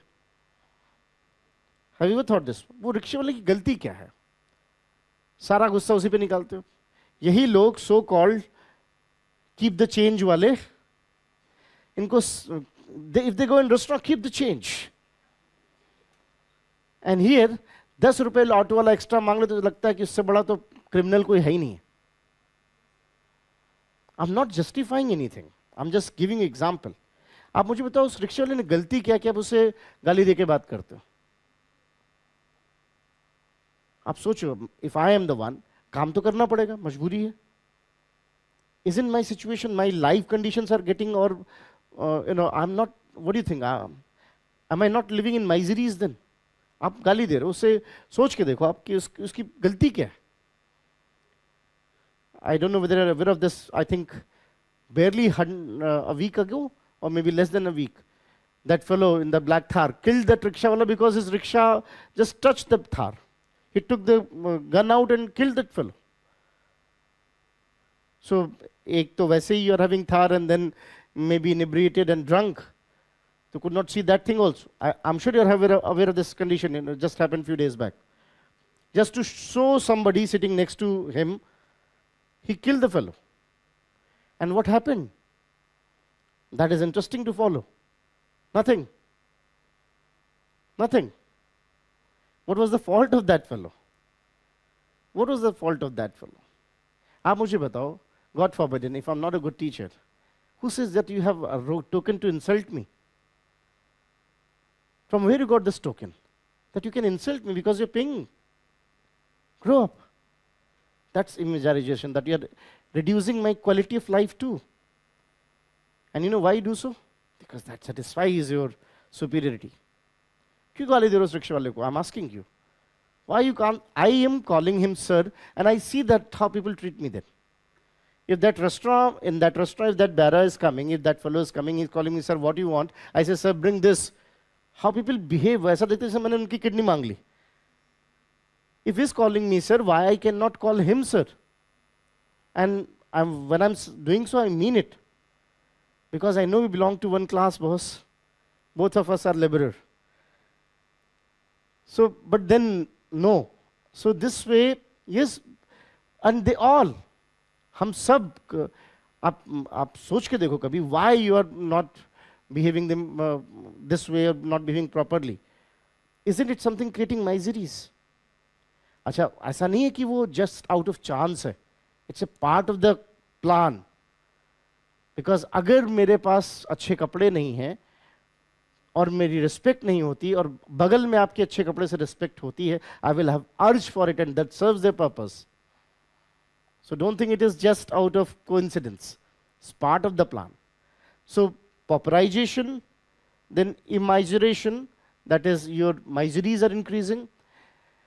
Now, once the miseries or social conditions are also getting one, homogenization will start. Now, this is an important development Marx is noticing. What is homogenization? फिर एक जैसे क्लास वाले एक तरफ आना शुरू हो जाएंगे. Will start coming together, and they will start coming together, and this will lead to two hostile camps, polarized against each other. तो चार stages हो गई. Pauperization is the most important. then immiseration happens, then we got what is called homogenization. फिर एक जैसे लोग एक साथ आने शुरू हो जाएंगे. And then finally what will happen? There will be two hostile poles fighting against each other. Class in itself becomes class for itself. So जब ये एक साथ homogenize हो जाएंगे, they will come to one pole, and they will come to one pole. अब यहाँ पे marks एक बात और कह रहे हैं. These small things or these small clarities, if reflected in answers, this is where you score better. Marx says the owner class is always class for itself. They know which class they belong to, and they work for their mutual interest. साहब बुरा मत मानिएगा, no matter which political party you belong to, हो गए साहब. 2014 से लेके अभी हम बात करें 2025, 11 साल हो गए. ये तो रहे राहुल गांधी जी, ये तो रहा national Herald. I hope you're getting my point. These people are having one understanding, mutual understanding for not destroying each other. हम एक दूसरे की बात करेंगे पब्लिक में. Do you know when Adani was in bad time, who purchased the maximum share? Ambani. Maximum contribution. This is what they call mutual assured non-destructive policy. एक दूसरे की बातें करेंगे अगेंस्ट खूब. ये तो रहा केस. I'm wondering. ये तो रहे जिनको आप लग रहा था कि पावर में आ जाएंगे तो they will be hanged to the nearest post lamp. They are here. They are also having the same security system. And who paid the cost of all these things? Who is paying the cost of all these things? हमारे गांव में कहावत कहते हैं, कहानी है छोटी सी, शायद इशारे में समझ जाए आप. There's a very famous saying in my village, and that's of very practical use, that you know what, as some of the livestock were stolen frequently, the villagers decided, let's do one thing. As livestock, janwar, you know, the cattle were stolen, they said, let's do one thing. These thieves, we can catch them red-handed, and for that, let's have bell in their neck, so that when they're opening the cattle, we'll come to know. And next it happened, the bell rang, all the villagers chased the bell sound, and you know, after a while, even sound disappeared. Thief got divided into two. One took the bell in the wrong direction, and meanwhile, the rest of the cattle were taken off. I'm making sense. मैं इशारा में कह रहा हूँ, नहीं बोलना चाह रहा, no, don't want to get into unnecessary political things. हमेशा दो लोग रहेंगे. एक अच्छी बातें करेगा, and second will control the resources. It happens everywhere. पूरी story उठा के देख लो आप. Right from the ancient days till date. There has to be two people in the character all the time. It has to be that way. And what is happening? And they are giving explanations. So next time, when they are talking all these big things, what Marx is saying is right. These people, the have class, knows which class they belong to. They have that understanding. And अब यहाँ पे marks की बात आ रही, बहुत important. That's why this owner class always work as a political class, because they collectively work for their interest. Political means what? People are coming together for their interest. They collectively work for their interest, and state is also agent to that. They determine who should be in power, they determine who should not be in power, and so and so. आजकल तो एक नया term भी popular हो रहा है, पता नहीं whether it or not, corporate state. Now to some of the, it's open that who helped Donald Trump to win. Isn't it corporate state now? And can Trump dare to say anything against Musk? Tried twice, failed miserably, both the time. Taken both the decisions back within 24 hours. So this is called corporate state. So what is happening? दो तीन बातें मैंने कही हैं. I hope I'm making sense to all of you. Let's take a quick look now. What I said, All the history is history of class struggle. When two antagonistic class, two opposite class are struggling. These two opposite class are who? Ownership and non-ownership. Class means a group of people having common interest and fighting for it. Class in itself is where they belong to one class, but they don't know it. Class for itself, when they belong to one class and they're aware of it and fighting for its interest. For him, owner class is always class for itself. That's why they work as political class. They have state as their agent, media as their agent, while the non-ownership class is fragmented. They are not knowing that they belong to one class. However, once the pauperization takes place, resulting into their further miseries, or what you call immiseration, which further results into their homogenization and polarization, then they result into two hostile camps. And once they are in two hostile camps, their ownership class true color will be visible then. Then they will try their level best to control them. And then, as they are trying to control them politically, there will be political revolution. क्योंकि इन्हें भी समझ में आ जाएगा कि end of the day we are being cheated. And they will fight back, and this way revolution will happen. And that's how class struggle happens every time. So क्या हो रहा है? Once they become class for itself. तो बहुत सारे मैं हूँ, labor है. Imagine करिए the moment we know that we belong to one class. What happened in Sri Lanka? What happened in Libya? I don't know how much you're knowing about the Arab Revolution, Libya. Libya में हुआ क्या? Already homogenization was taking place. If you know what was in the case of Libya, because there was massive poverty, and people, देखिए poverty से ज़्यादा important होता है miseries. It's more important. And that's why, trust me,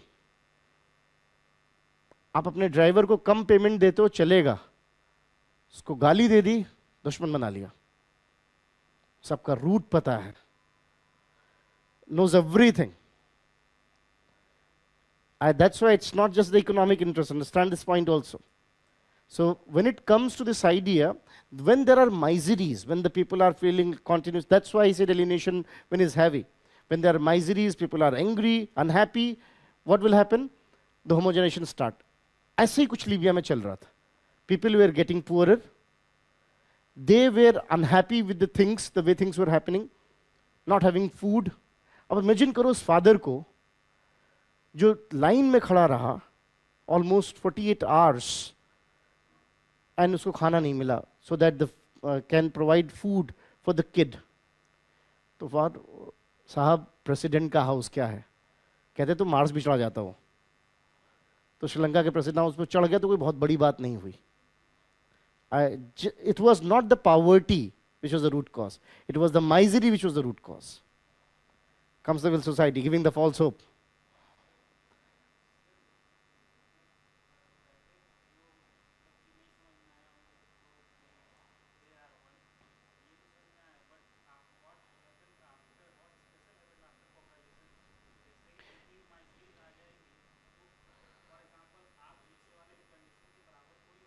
नहीं.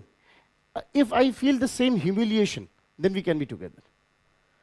Financially, we might not be one, but if humiliation is same, that's why miserization is important.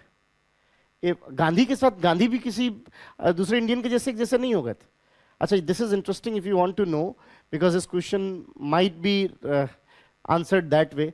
Do you know, this is what I don't like about your history classes or history books. What happened after that when Gandhi was thrown? Gandhi को उन्होंने वहां से train से फेंक दिया. उसके बाद गांधी का क्या हुआ उस दिन? Any idea? I don't. This is what I don't understand. कि why they are not telling after that what happened. I think that is more important. उसके बाद क्या हुआ? You know what? I think youngsters should know this. The first thought, and I'm referring to Sudhin Kulkarni's book, Spinning the Wheel. Sudhin Kulkarni wrote a book on Gandhi, Spinning the Wheel. In that, this detail is provided. First thought Gandhi had that night when he was thrown out of the train is to commit suicide. Because enough is enough. He was a failed father. I don't know whether you're knowing it or not. Gandhi was a failed father. Why a failed father? Because father means we should be earning, and he was not earning at all. Gandhi was a failed lawyer. His first court was against Mehta, Bombay High Court. Mehta started arguing. Gandhi took the excuse, sir, main bhi ek minute mein aaya, and disappeared. He did not turn back in the court. That was Gandhi's first court in Bombay High Court, because Mehta was a strong lawyer, and we started arguing. Gandhi disappeared, ran away. A failed lawyer, a failed teacher also. Gandhi started giving tuitions for English in Mumbai for livelihood. Failed in that too. So the only option left was, because that fellow in Natal was not having any barrister. Only barristers can take case anywhere, and Gandhi was eventually a barrister. Gandhi was not having any job, needed a job, they needed a barrister. Barrister is one who has done law in London. That's how they came together.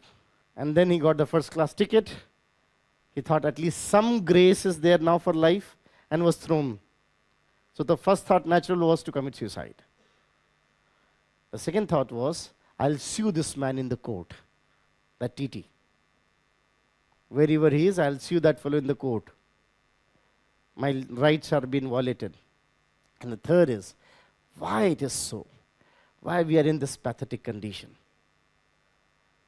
This is where, homogenization is coming. Why we blacks, we all are in pathetic condition. And this is where some light started coming in his mind. कि हम सब फिर ऐसे हैं क्यों? And you know what? Then something happened also which helped Gandhi a bit. It was almost midnight. Gandhi saw Victoria coming. क्योंकि डर भी लग रहा था. It's a foreign land, you don't know what to do. Gandhi saw Victoria coming. There was a white man in the Victoria. He gave lift to Gandhi. He asked कि क्या हुआ, तुम train छूट गई, what happened and all that. And then Gandhi said कि I was supposed to go there. He said, okay, I'm giving you lift. You sit there where, black can sit, not obviously inside. That time Gandhi realized it's not the individuals, maybe some other miseries are there. अगर वो शायद Victoria नहीं आती तो Gandhi would have been Marx. This is why I talk to myself often. So, if you see this way, what happened? When miseries are similar, when humiliations are similar, so obviously, me and Riksha Puller, maybe the conditions are not going to be exactly identical, but what if both of us are humiliated together? And we realize there is no hope. That's why food is the biggest humiliation. And अभी आपको example क्यों दिया food का? श्रीलंका में क्या हुआ, Libya में क्या हुआ, खाना नहीं मिल रहा था. For any state security, Indira Gandhi once said, for sovereignty of the country, food security is needed. I don't know whether it's a very famous quote of Indira Gandhi कि किसी country की sovereignty के लिए, from the independence from others, food security is needed. I think for the safety of the state, food security is needed. Otherwise, state itself will be in danger. So, whenever there is homogenization, when these laborers will come together, and there will be visibly two poles, they will fight back. They will fight back, and this fight will be violence. तो अब फिर वही बात है कि आपकी requirement बहुत specific है. We are not here for revolution. I don't believe that it will happen this way. But what Marx is saying is something which is of use. That pauperization means they are getting poorer, leading towards various miseries, precarious work conditions, quality of life deteriorated, and that will finally result to homogenization and polarization. And after polarization, they will fight back. And this time, when they will fight back, they will take away the resources. They will take away the resources. However, Marx believed it has happened in the history, from ancient time to feudals to Asiatic to capitalists. But he believed that every time, whenever it happened, they take away from the rich, but again, a new rich class emerged, a new ownership class emerged. However, in capitalist society, they have realized it, and that's why he said, if labor come together with this idea, that this time when we'll take it, we will equally distribute it, this problem can be sorted out. And this is why he used the praxis and believed that after this violence, after this revolution, in the capitalist society, finally it will lead to what? A classless society. Making sense? So I say again, take your time. I told you कि पहली बार आप सुन रहे हो, तो essence समझ में आ रहा है कि नहीं? Honestly, how many of you still struggling with the essence की what he's trying to say? क्या कह रहे हैं वो समझ में आ रहा है कि नहीं? Words are not important. वो धीरे-धीरे आ जाएंगे. Am I making sense or not? All right. चलो, कोई नहीं. खैर, वैसे गालिब की एक लाइन है, तेरे वादे पे जिए तो समझिए जिए झूठ जान कि मारे खुशी के मर गए होते अगर एतबार होता. So, all right. So, if you see this way, some I'm getting कि हाँ, but the idea is कि एक दो बार करेंगे तो it will settle. इतना कोई बहुत rocket science नहीं बोल रहे Marx. That's why I said words are not important. Idea is. So he believed, first thing first, whenever class struggle is being asked, what should come in your mind? Defining class. What is class? And class could be viewed in analytical and descriptive sense both. So defining class is important. Second thing is, when he's saying class, in analytical sense, what is class? A group of people having similar interest and having what is called equal or similar control on modes of production. Then there are two things, class in itself and class for itself. Owner class are always class for itself, fighting for their interest. And that's why I told you that these rich, they are somehow knowing not to disturb each other much. And then what they are doing is that they are exploiting labor because labor is scattered. That is what is called class in itself. And once this labor class is witnessing continuous pauperization, that means harder they work, जितना ज़्यादा काम कर रहे हैं उतना गरीब होते जा रहे हैं. Harder they work, poorer they get, and as they are getting poorer, it will lead to what is called immiseration. And immiseration means where their precarious work conditions, where their standards of life are getting impoverished, they are deteriorating. That finally will result into what?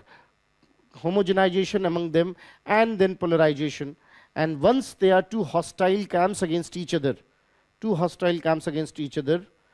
the poor class, the non-owner class, will retaliate against the rich, and that will lead towards what is called a bloodshed. That's why I said violence is the midwife.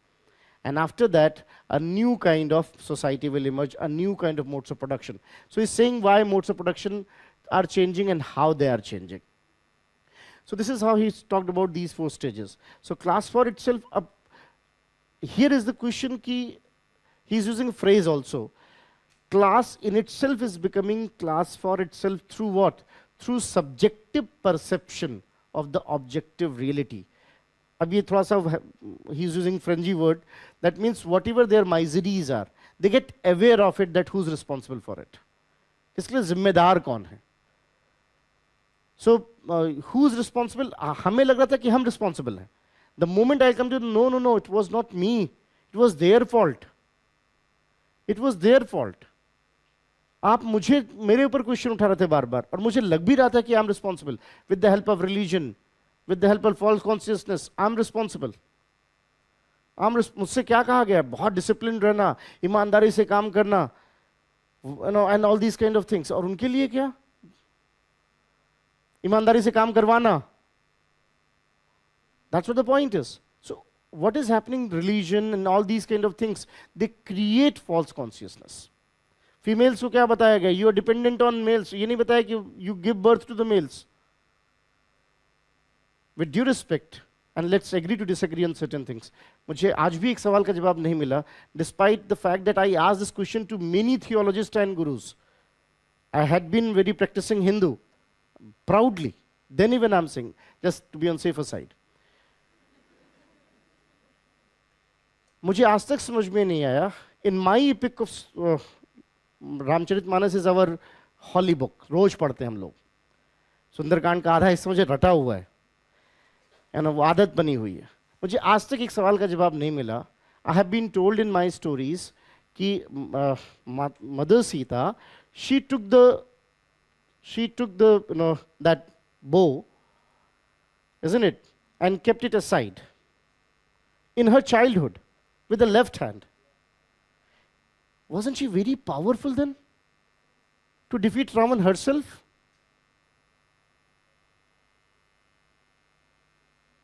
I'm asking this question. I asked to many, none of them can answer.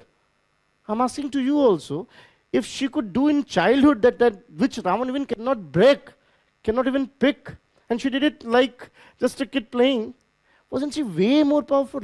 ये बात क्यों नहीं बता रहे हो? That means it's what all her mindset. She wanted to have some fun probably in the story. What you call Leela. In our gods are doing that. कभी सोचे इस तरह से? नहीं. I'm wondering. And I would be happy if you answer me. सवाल बड़ा है कि नहीं? What you just got subjective perception of our objective reality. क्या ये बात तुमने सोची नहीं? अगर कोई आपको बता दे इस तरीके से, कोई समझा दे कि you are not responsible, somebody else is. That was Gandhi did. That's why Gandhi को लोग disguise Marx बोलते हैं. Then Gandhi did what after that? He traveled across the country. और गांधी को मालूम थी बात कि अगर इंडिया की बात करनी है, इंडिया को होमोजेनाइज करना है, तो it will not happen from Ahmedabad. कोई गांव चाहिए होगा. That's why he waited and was a bit lucky he got Champaran.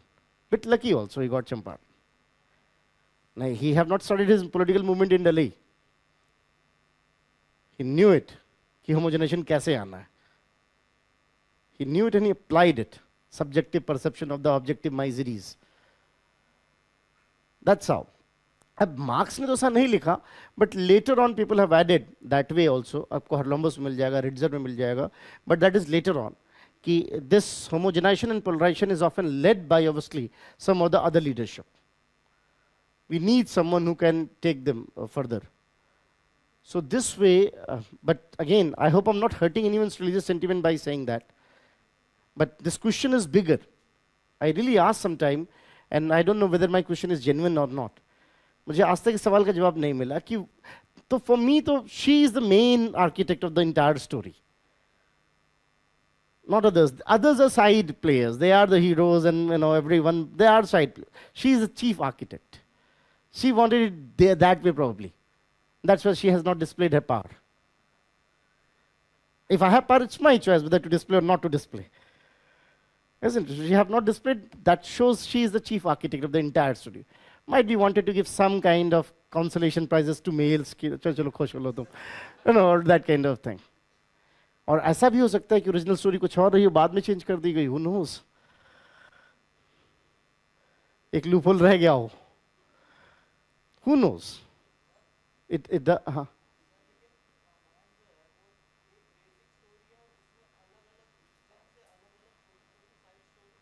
This is what I'm saying. कि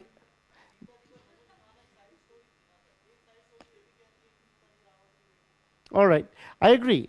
और उसका उल्टा भी है. That's why I don't want to get into that, because I know कि और ये सारी बात I agree. I do agree. I'm just trying to say कि how things are explained to us. So as a labor, what has been told to us? As a labor, what has been our guidelines, guideposts?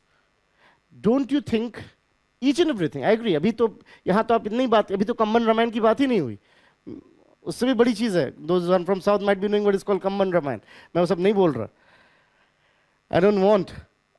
ऐसा नहीं कि बोल नहीं सकता, but there is no need of it. There is no need of it. इसकी ज़रूरत नहीं. And why should I? Even I believe what Gandhi has once said. I respect all the religions on this earth, but not at the cost of my own. Some pseudo-secular believe that abusing religion is a good thing. No. And in that 8th chapter, we'll talk about it. Ki why it's not. We should be respect. It has its own purpose, its own functionality. That's why I did it very carefully with all graceful words. So I'm just giving a point of view. So according to Marx, this way religion, political institutions, social institutions, marriage, all these things, they are what? They are manifestation, they are the sources through which they are being given a false consciousness, and that's why labor is thinking that way.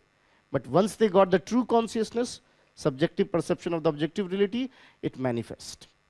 So this way we got his idea of class struggle. And he believed once this violence will happen and the labor class will throw the ownership class, there will be equal redistribution of the resources via socialism, and finally there will be a classless, stateless society to be called as communist society. सुनने में बहुत अच्छा लगा. बस सिर्फ सुनने में अच्छा लगता है, बिकॉज इसमें बहुत सारे लूप होल्स हैं. अभी तक तो I was supporting marks. Now the story ends here.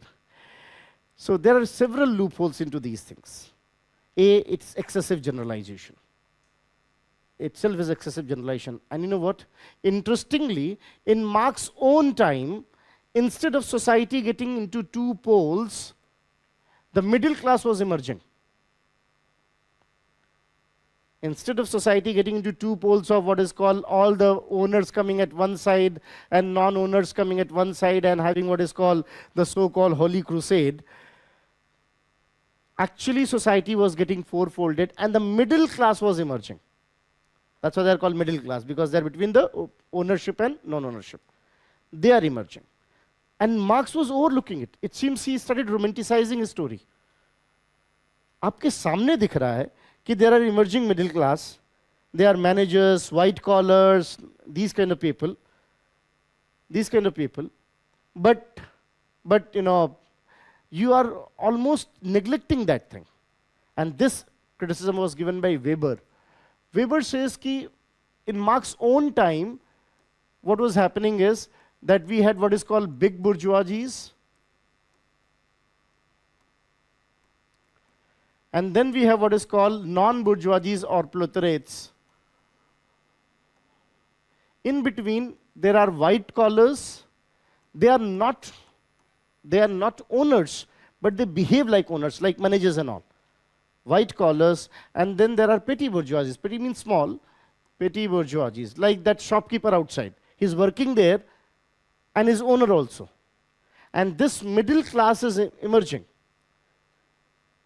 working almost as a buffer between this, and that's why more the middle class is, that's why in India we call it the great middle class. Because of the great middle class, that kind of conflict never happened between bourgeoisies and proletariats. As he was trying, and his question was genuine that time, कि naturally, I and rickshawala can never be the same. I'm a white collar, he is a blue collar, and having his own challenges and all. I'm having my own challenges and all. So this way, treating us one will be unfair. And चलो बाद में होता समझ में आता, it was happening in Marx's own time. Marx Germany, Marx UK, Marx France was witnessing this kind of emerging middle class. India के case में तो उनको great middle class बोलता है. So middle class was emerging, and Marx was silent on it. And that's why it seems he started romanticizing whatever he was saying, instead of thinking कि हाँ actually ये हो भी रहा है what I'm thinking or not. The last time it happened, what he thought was French Revolution, that poor came together and they fought against the rich. But in his own time, middle class was emerging, and he was going to take a different track altogether. Similarly, Dahrendorf said that within the ICA, now you know ICA, within the ICA, it is the authority structure. What is authority structure? Means who takes decision, and who follows. That is the point of conflict. It doesn't matter who's owner and who's non-owner. Who takes decision and who follows. And within the ICA, those who are giving orders and those who are following orders, whenever the conflict is more between them, then what will happen? The ICA structure will get changed. Like I told you, like I am giving orders and let's say you are following, and if I'm becoming too authoritarian, the structure will change here, not elsewhere. And that's why I believe कि जैसा Marx कह रहे हैं कि there will be a class struggle and widespread revolution and all that, it seems just a story. So this way, this idea of Marxian class conflict, so Weber and then Dahrendorf and many more. There were many other criticism also clearly indicating that whatever Marx is saying seems to be just a kind of romantic story of class struggle, nothing more than that. कुछ एक और बातें भी हैं इसमें which question Marxian authority, but then even उससे पहले थोड़ा साथ में लिखते चलते हैं, that would be good. So you can write that. You can give heading class struggle. class struggle, or you can give heading also, whatever you want, the class struggle or the Marxian theory of social change. The Marxian theory of social change. The Marxian theory of social change. I would like to listen from online students also that if there any counter argument. अच्छा आप लोग सारी बात मान ले रहे हो, whatever I'm saying. No counter argument. हाँ? अच्छा अभी ज्ञान हुआ नहीं. All right. वो तो मुझे भी नहीं हुआ. हाँ?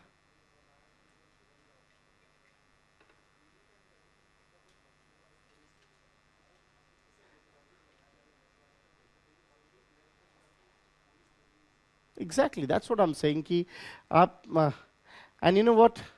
In any story, there are no heroes and villains. It depends who's writing. That's why I want to be hero, make your own story. Or get a storyteller for yourself. These days, storytellers are what? Mass media. I hope you're getting my point. So, right and wrong. Who decides right and wrong? The storytellers. Fine. So now you can say that class struggle or the Marxian theory of social change. Quotes एक जहाँ लिख लेते हैं तीनों, so that it goes that way. ऐसे लिख सकते. According to Marx, all the history of existing society hitherto,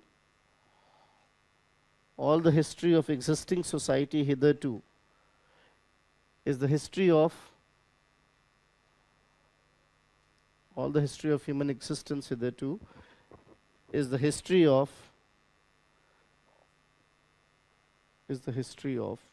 class struggle. Class struggle. History of class struggle. Second, ये quote आप एक जहाँ लिख लो and then you can use it as per your understanding. Second is history repeats itself. History repeats itself. Repeats itself. First as tragedy. First as tragedy. And then as farce. First as tragedy and then as farce. Then third, violence is the midwife of social change. Violence is the midwife of social change. Violence is the midwife of social change. Now you can write that. According to Marx,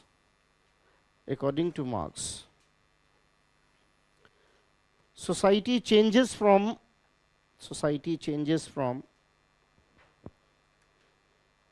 one phase to another, changes from one phase to another, one phase to another, due to class conflicts, which is inherent, class conflict, which is inherent in the dialectic of social realities, which is inherent in the dialectics of social realities. In the dialectic of social realities. Dialectic of social realities. For him, class referred to the group of people, class referred to a group of people, class referred to a group of people characterized by similar interests, not necessarily same but similar, characterized by similar interests, characterized by similar interests and similar controls on modes of production, and similar controls on modes of production, similar controls on modes of production. Fine. This class can be viewed. This class can be viewed. Can be viewed in following two ways. This class can be viewed in following two ways. First, following two ways. First,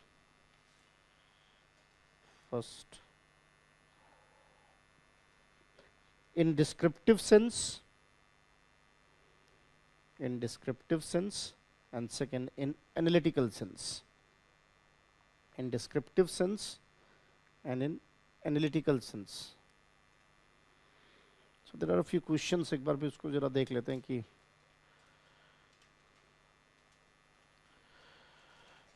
how does the dramaturgical perspective enables our understanding of everyday life? Abhishek, why don't you hold it? A research methodology, we will talk about it.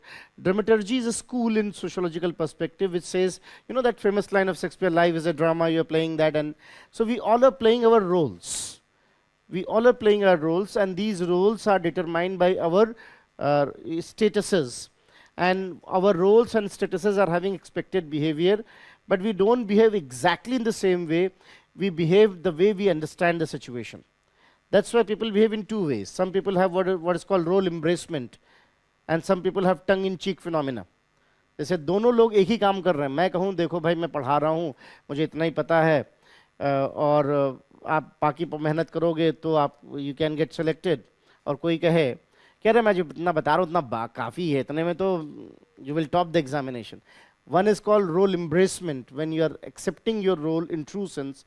Another is called role at a distance, that tongue-in-cheek phenomena. कुछ लोग होते हैं ना tongue-in-cheek वाले, तो you know tongue-in-cheek. So that kind of thing कि वो they are very verbose on the things.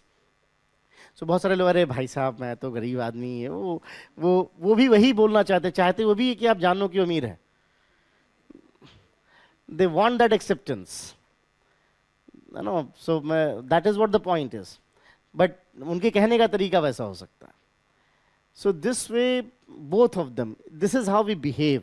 Why we behave? ये सब dramaturgy school है, popularized after Mead. तो Mead की जब मैं बात करूँगा, वहाँ पे हम इसका थोड़ा जिक्र लेंगे कि what that is and what exactly it is. Can you please explain the concept of being and social being as discussed by Marx? I told you that, I think we have discussed about it already. According to Marx, there are two things. One is being the fellow inside me, without any quote. What religion I belong to, what is my name, what's my gender, even all these kind of things. Even gender is a socially created reality, just for information. The way we behave as a male, the way we behave as female, we'll understand in feminist perspective, is something which is socially created. Had you been born on an island, you would have behaved differently. So that is called being. And then what is social being? What is my social identity? I'm Sunil, doing what? Staying where, you know, all these kind of things, my social identity. So there is one being, and there is one thing called social being, and it's a social being which is becoming more important in when we come to social interaction, and that determines. So how you're going to talk to me depends what I'm working. In fact, it happens. I'm not kidding. मैंने देखा है कितनी बार मैंने आपको I have seen this kind of thing कि ऐसा कई बार हुआ that I went along with my friend somewhere in a restaurant and he was wearing suit, boot and tie and having that kind of you can say corporate look. He opened the door for him and at me he looked as if कहाँ तुम कहाँ, मतलब despite the fact that I was going to pay for it. So it hardly matters. ये जितने corporate friends हैं, they most of the time after 25th they call भाई इस बार bill ज़्यादा हो गया यार, कुछ दे दे यार पैसा. This is what is the story. But how people are treating them, and it happens. आप ही अगर आप मुझे देखो नीचे कि I'm coming in Rolls Royce and if you see I'm coming in Metro, DTC बस लग गया जित पे बट्टा.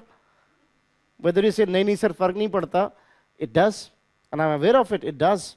क्या मुझे मेट्रो में देखो तो फर्क पड़ेगा और वही रोल्स रॉयस में देखो तो फर्क पड़ेगा. I'm least bothered. Who will take this much of pain to impress you? I know that it will have a bad impression. I'm aware of it. ऐसा नहीं कि when I'm coming in metro, I'm not knowing this. I do know it, but I'm least bothered to impress anyone. Who will take this much of pain? So that's a different, so that is how when we say what exactly the social being is. So social being is the way we are treated on social statuses, positions and all. And that is why there is social alienation. Because you are not treating me even a human being. Even a human being, if I'm not having some qualifications, if I'm not having a few desired things.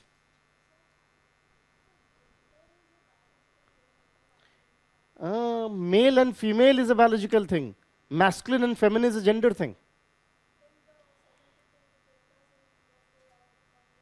No, that's the point. In fact, very interestingly, we'll talk about it. Don't worry. At least I triggered some, curiosity in your mind. It's very famous quote of Sukhmay Chakravarti. Someone is male and female is biological reality, but someone is masculine and feminine is socially created. Is socially created, right? And society created this idea with that, what is masculine and what is feminine. And that's why, just for information, there are societies, if you say Samoa, in Samoans, I might have quoted it earlier also, in Samoans, it's just the mirror opposite. Just the mirror opposite, but how you're treating. So when it comes to males or masculinity, biologically they are different, that's a different thing. But males or masculinity and females and femininity, this is socially created. I just, don't worry, it's in your syllabus, that's called feminist school, when we'll talk about sexual division of labor. So as males' work was treated something different, females' work was treated something different, and that's why things is. Did you notice one thing, sir and madam? Nirbhaya के case में किसी ने ये नहीं बताया कि इसकी हड्डी भी टूटी थी. Nobody reported that. हड्डी टूटने पे शायद ज़्यादा दर्द हुआ होगा. But what we have when it comes to female, what we do? It's confined to only one thing, her sexual conduct. And there's a reason for it. We'll trace it down, that why it is. There are so many researchers done. Why when it comes to female, her sexual conduct is paramount. Other things are secondary. Because if I could tell you very quickly, how I can be sure I'm the biological father? Mother is a biological reality. No testimony needed. How I can be sure I'm the biological father? There's only one way. If she is only loyal to me. If her behavior is exclusive to me. So we have not left any stone unturned in the history of humanity to make this sure. हम इसको trace करेंगे, don't worry. So actual so-called character certificates, sexual dimensions, prohibitions on promiscuity, over celebrations of chastity, all these things are coming down to only one thing, patrilineal confidence that I am the father. There are theories, we'll talk about it, don't worry, that's why it's in the syllabus, and so that's how, वो क्या है exactly, and that's why male and female is biological, it's a different thing. But masculine and feminine is different, वो अलग चीज़ है. खैर.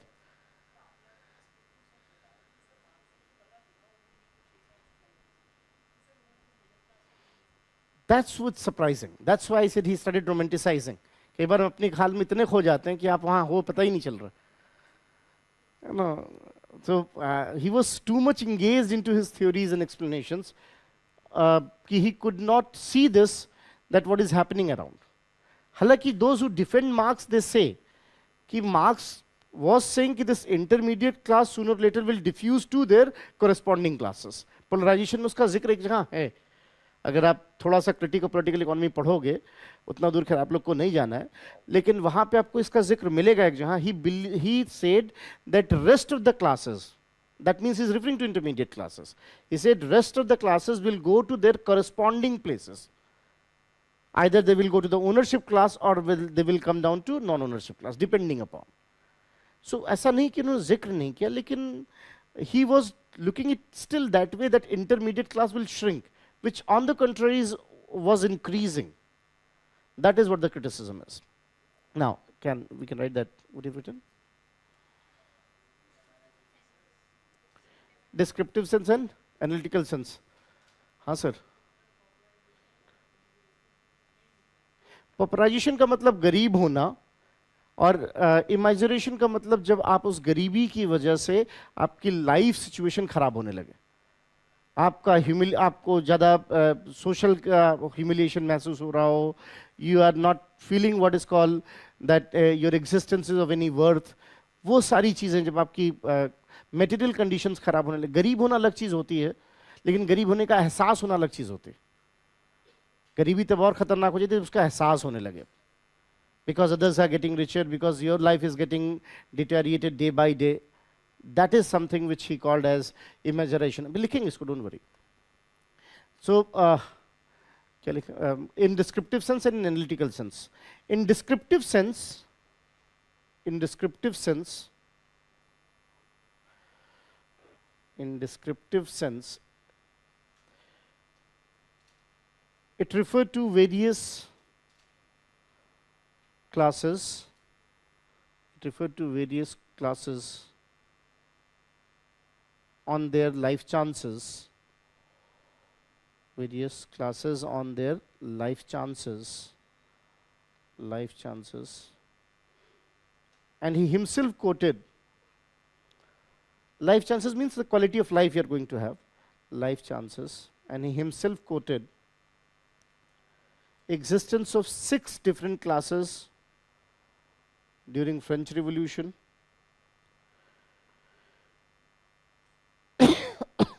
6 different classes during French Revolution,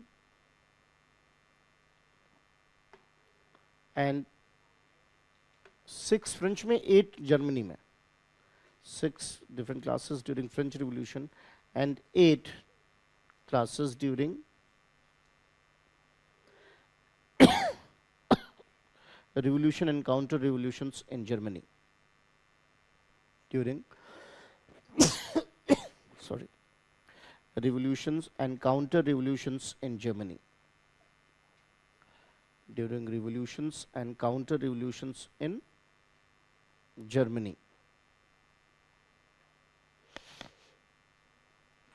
For explanation of social change, for explanations of social change, he emphasized more on analytical sense, where for explanation of social change he emphasized more on analytical sense, where